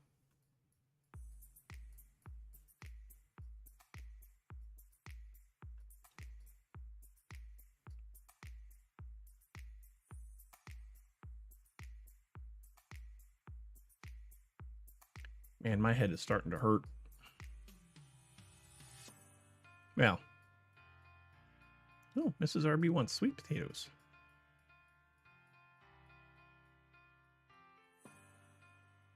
Die from deer ramming in old age? Yeah, that's probably true. Oh, yep. I am absolutely going to have to go to CVS after this is over.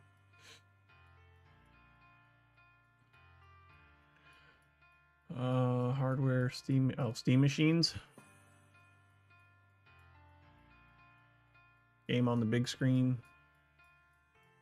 $1,000 for a Steam machine that only has 512 gigabytes. What? Oh, I know what I need. I know what I need your help with. I need a controller. I do not have a controller. I need a controller.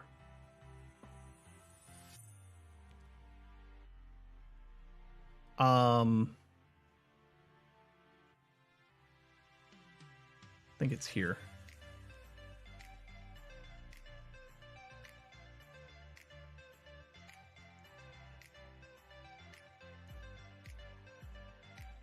So I need a controller to be able to play games, some games. This is one that I was looking at. This is one that I was looking at. What do we think of this one?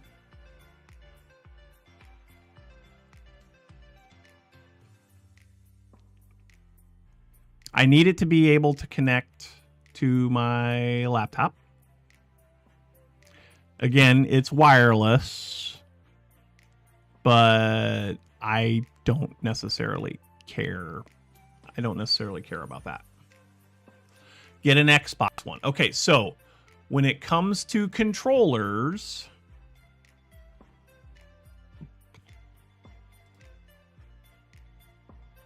also, I heard that there may be issues with getting an Xbox controller to connect to a Linux system. This one was one that was recommended to me by one of my kids. Ugh. Yeah, I am going to have to go to CVS. I used up the last of my sinus meds. I've taken my allergy meds. I just need something for these sinuses. So yes and no.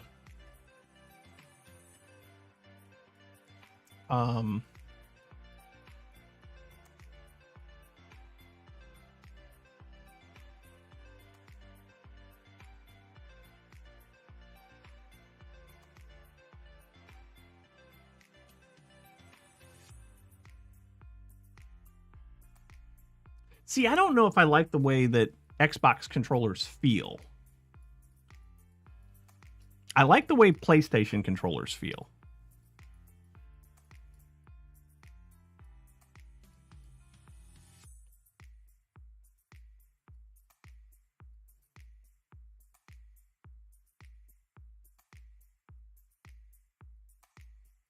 Bluetooth pairing. Okay. I mean, there's wired. I could always go wired.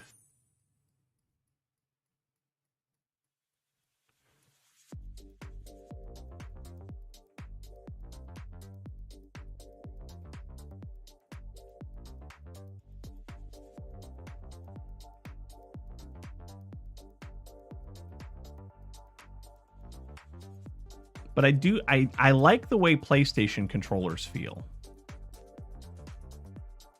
They just fit in my hand better, you know? But the PGA Tour golf game that we have, if I want to compete, I have to have a controller. It won't let me use keyboard functions to compete against others, you know? Like, to compete in an actual online tournament.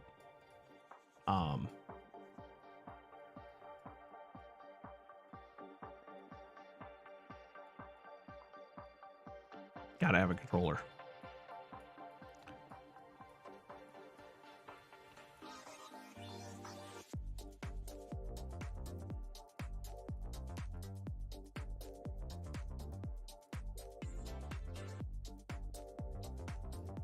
If you look on the controller, yep.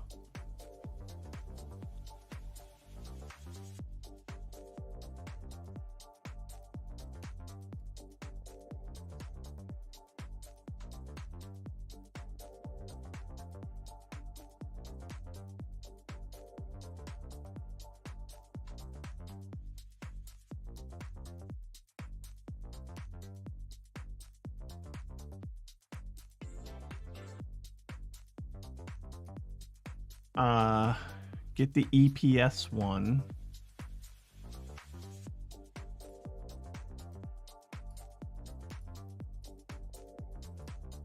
So I think this one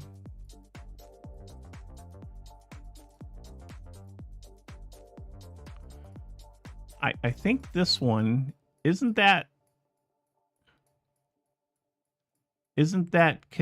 aren't those connections? Aren't those connections down there? Aren't those headphones and USB?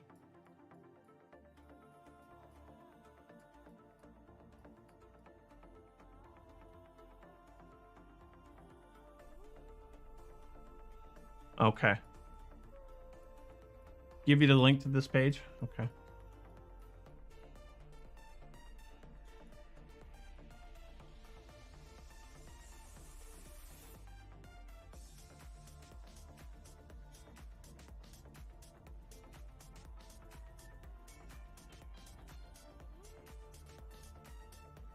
There.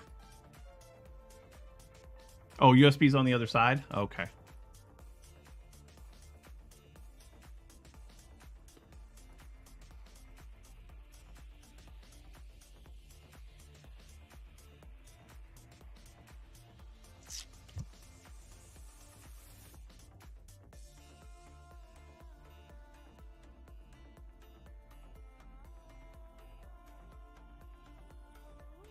Oh, well, check this out. What's that port? What's that port right there? Is that like mini HDMI or something?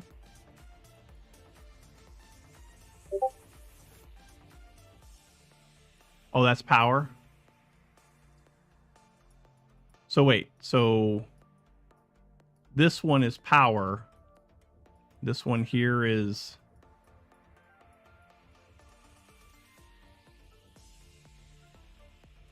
Anyway, I don't know.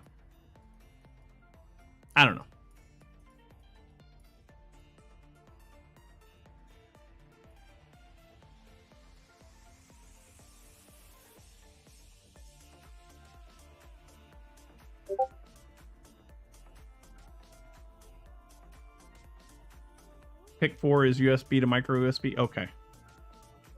So there is a way that you can cable connect that one to a computer. Yes. Oh, ow. Cool. Well, then maybe that's the one. I've got to fit the RB motif, you know, where everything is red and black and stuff. That's the one you use for your PS4. Okay. All right. Well. Okay. That makes me feel much better. That makes me feel much better.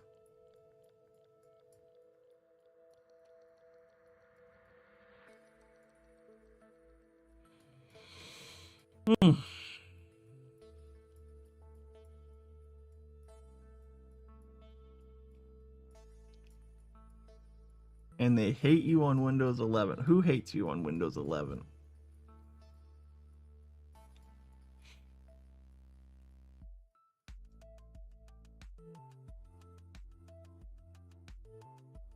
What do you mean? Oh, the controllers. The controllers hate you on Windows 11. Aha. Aha. I see. Why do the controllers hate you on Windows 11? What did you do to the controllers to make them hate you?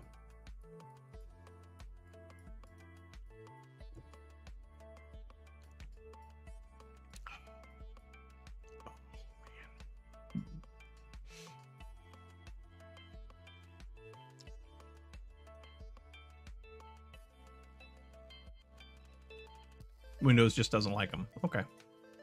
All right.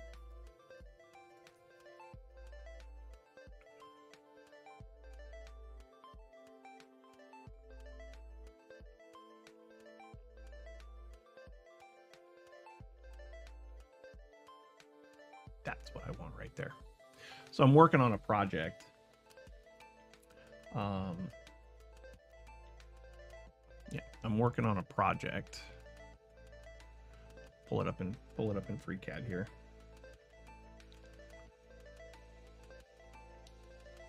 USB-A to USB micro. Okay. So I'm working on a project. It's just going to be a basic shelf, but I'm trying to learn how FreeCAD works, right? And there's this woodworking workbench. Let me turn the cam off for a second so you can see. So this woodworking workbench, right? There's all these different workbenches in FreeCAD. And in the woodworking workbench, in regular FreeCAD, there's a way that you can create an array, right? So this is going to be a bottom shelf, and I want to have some supports through here. It's just going to have plywood shelves, but I want to have some supports in here to support the center of the shelf, and I want to keep them at a specific interval across the project. This is 96 inches, 8 feet in length. And I want to take this one support and drag it out here to this side, and then create a linear pattern so that it will draw extra supports at X intervals. And what I was trying to find, I was doing a couple of searches, and I found a video on YouTube, and it looks like I started watching it. But here it talks about how to do intervals. So I'll be watching that here in a little bit. You know, don't you know? I'll be watching that in a little bit. After I go to CVS and get some shit for my head. Ow. Oh, Beholden wants to go someplace too today. One of his friends is leaving for college, and he's having a little get together, so I gotta go drop him off. I think my head's getting worse, so I think what we're gonna do is I think we're gonna go ahead and call it for today. 2 other ports, EXT port, proprietary 8-pin, side for official charging station. Oh, okay, so that's the charging port. Okay. Okay. I see.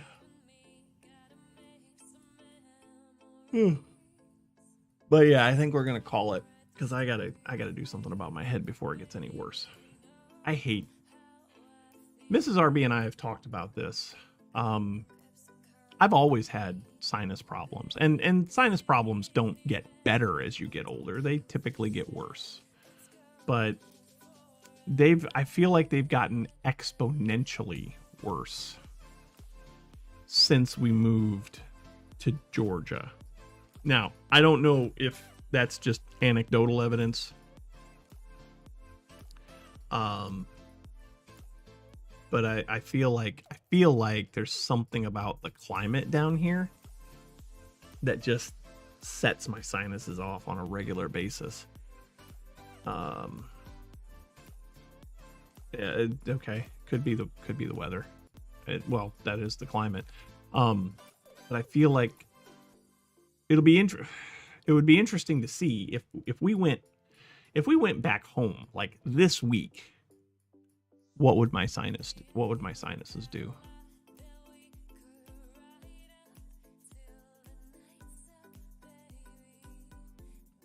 More hot and dry you get better. Well, that doesn't bode well for our retirement plans. No, I am not moving out. I'm not moving out there. While it would be fantastic to have Darth as a neighbor, I'm not moving out there. Mrs. RB would never go for that. Cold and dry work too? Okay, well then, okay. Just needs to be dry. Yeah, honestly, it probably is the humidity. And you know what? I did feel really good. I did feel really good for a couple of days when the humidity was way down, and now the humidity's coming back, and here we are. So that's probably it. Wonder what. I'll have to do some research on that too. Why you Danes moved to Spain for it? Okay. Anyway, so yeah, folks, I think that's going to do it for today. Thank you all so much for hanging out with me today. I love these just chatting sessions that we have once a month. These are always fun. We talk about a lot of different things. There's a lot of different ground to cover. But we get it all out there. We talked about woodworking projects. We talked about gaming. We talked about controllers. Georgia is not good for humidity. That is 100% true. Georgia, Alabama, Mississippi, Louisiana, Florida, not great for humidity. It's just not.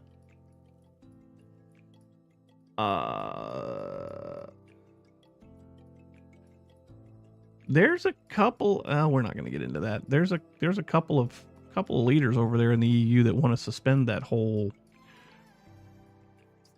open borders concept. That don't move to Denmark. Well, I wasn't planning on that. Again, it would be awesome to have you as a neighbor, but I'm not moving to Denmark.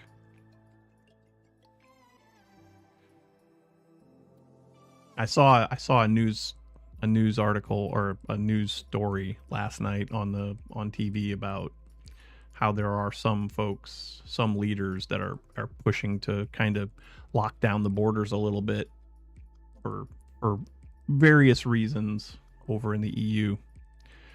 I don't know how I feel about that. I don't live in the EU, so I know how I feel about borders here. It's a whole topic, you guys, and it's inevitably it's going to piss somebody off if we talk about it. So we're not going to talk about it. I have my opinions. My opinions revolve around people are humans, and all humans deserve compassion. But that's as far as we'll go with it right now. But yeah, multiple types of borders and multiple concerns about borders. Some are valid, some are less valid, some are absolutely not valid. But yeah, no clear-cut solutions.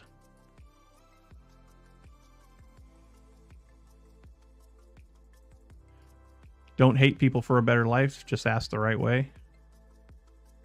Yeah. Yeah. I have no qualms with people wanting to better their station in life. No qualms with that. That is, after all, quote unquote, the American dream. And honestly, it's not just an American dream. It's a humanity. It's a dream of humanity to want to better their station in life.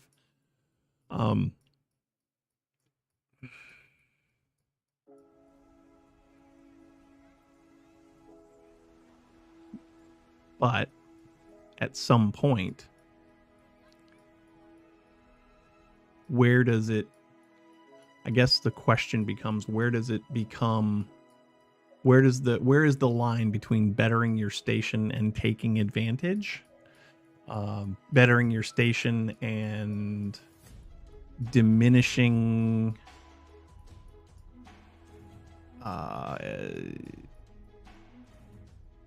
Diminishing the purpose. Hello, Lady Cat. Hello back to you.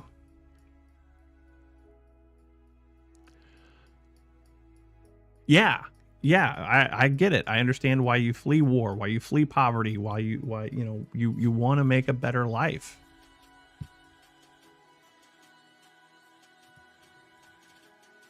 And then the other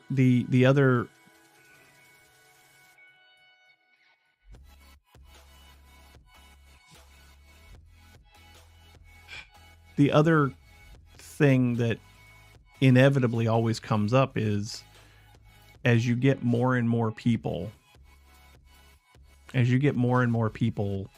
concentrated in areas, you really start to blur the lines between cultures. And what might be okay for one culture is very much not okay for another culture. The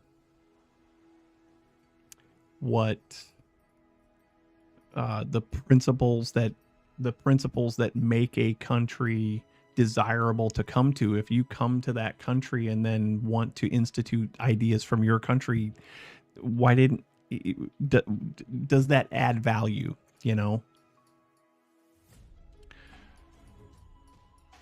Why do people come to the United States and other countries as well, and then start to insist that we change our ways because they don't like them? It's not what they're used to or whatever. Does the United States need to change? 100%. Yes. But not on everything. Not on everything. Does Denmark need to change? Yeah, the Great American Melting Pot. Sure.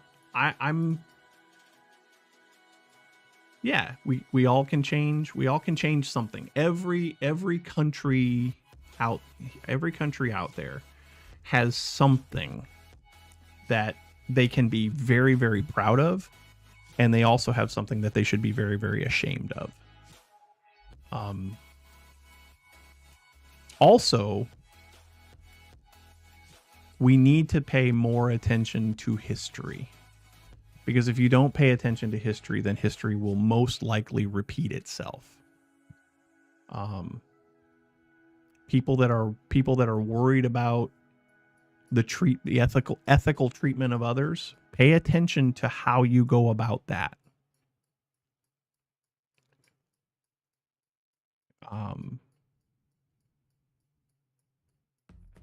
The Great American Melting Pot. The United States is a great place. It has its problems, but it's a great place. I would rather live nowhere else. But that doesn't mean that I'm content to keep things exactly the way that they are. I want everyone to be able to walk out of their homes and feel safe to walk down their streets. I want people to be able to go to the grocery store and find the things that they love to eat, that they love to prepare, whether that's kosher meals, halal meals, good old American cheeseburgers, whatever that is. Whatever that is, I believe that we all can coexist with each other.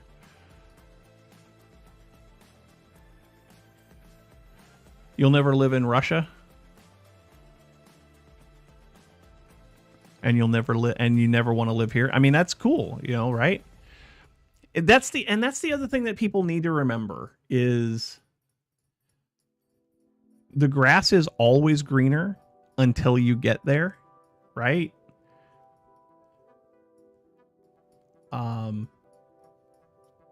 Lady Cat said she loves Schoolhouse Rock. I did too. My favorite is I'm just a Bill, just a lonely old Bill, and I'm sitting here on Capitol Hill. That was my favorite one. And Conjunction Junction, what's your function? There you go, Estrissy. I sang today. You're welcome.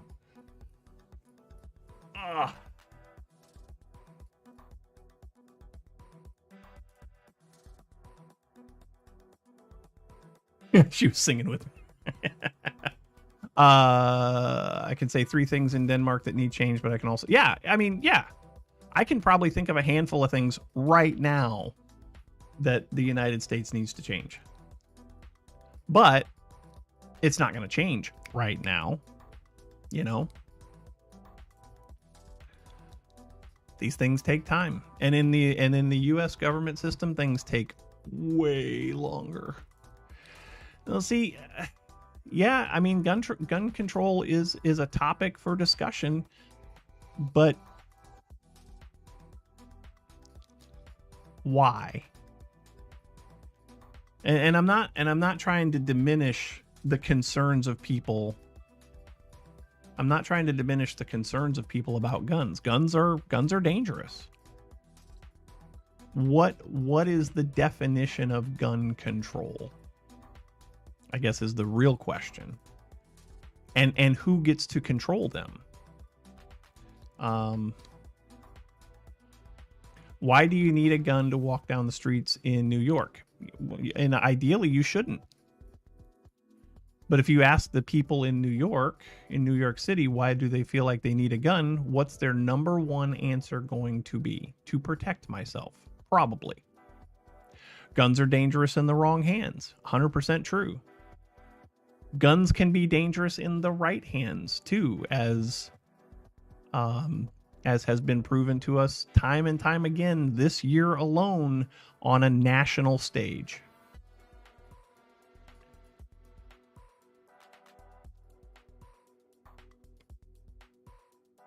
I don't think.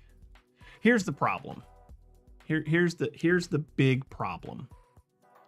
When the US Constitution was written, guns were important. We had just come out of a revolutionary war. We had just come out of a military engagement with arguably the most powerful country on the planet. And there was a genuine concern that if one government can get out of control and try to force you to do things that you don't want to do or shouldn't have to do, then any government can do that. And I firmly believe that. The Second Amendment is there for a reason. But that reason gets bastardized a lot.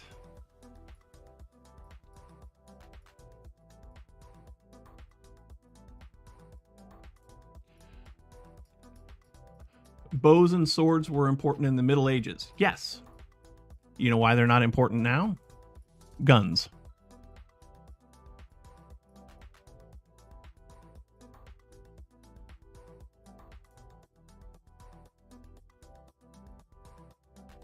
Right?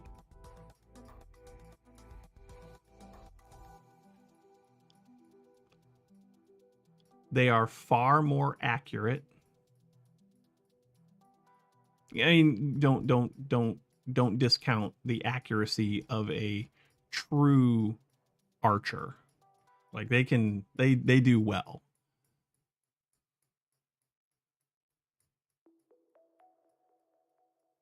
Why do you need one in the USA when you don't need them in the EU? Arguably, you could need them in the EU. Who am I to judge? I don't know. But that is a very deep and complex discussion that we're not going to engage. We're really not going to engage in that here, because that's the kind of stuff that brings attention to a channel that the channel doesn't need. That's not what we're about here. Police in Norway don't even have guns. I mean, that's great. That's great.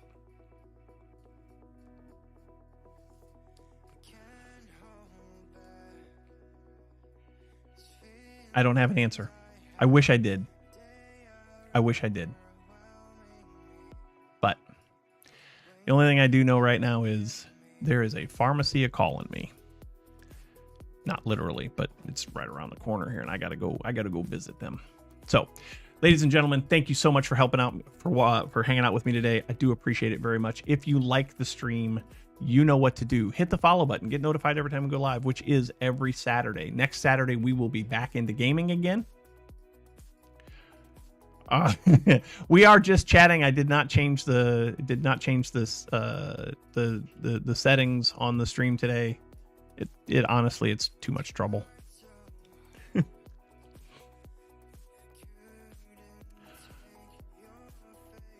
If you like the stream, you know what to do. Hit the follow button. Get notified every time we go live. Next Saturday, we will be back to gaming again. We've got lots of stuff to do in our Minecraft worlds. I don't know. We will come back. We will do that next Saturday. You are all invited. But until then, get off my lawn. Bye, everybody. We'll see you next week.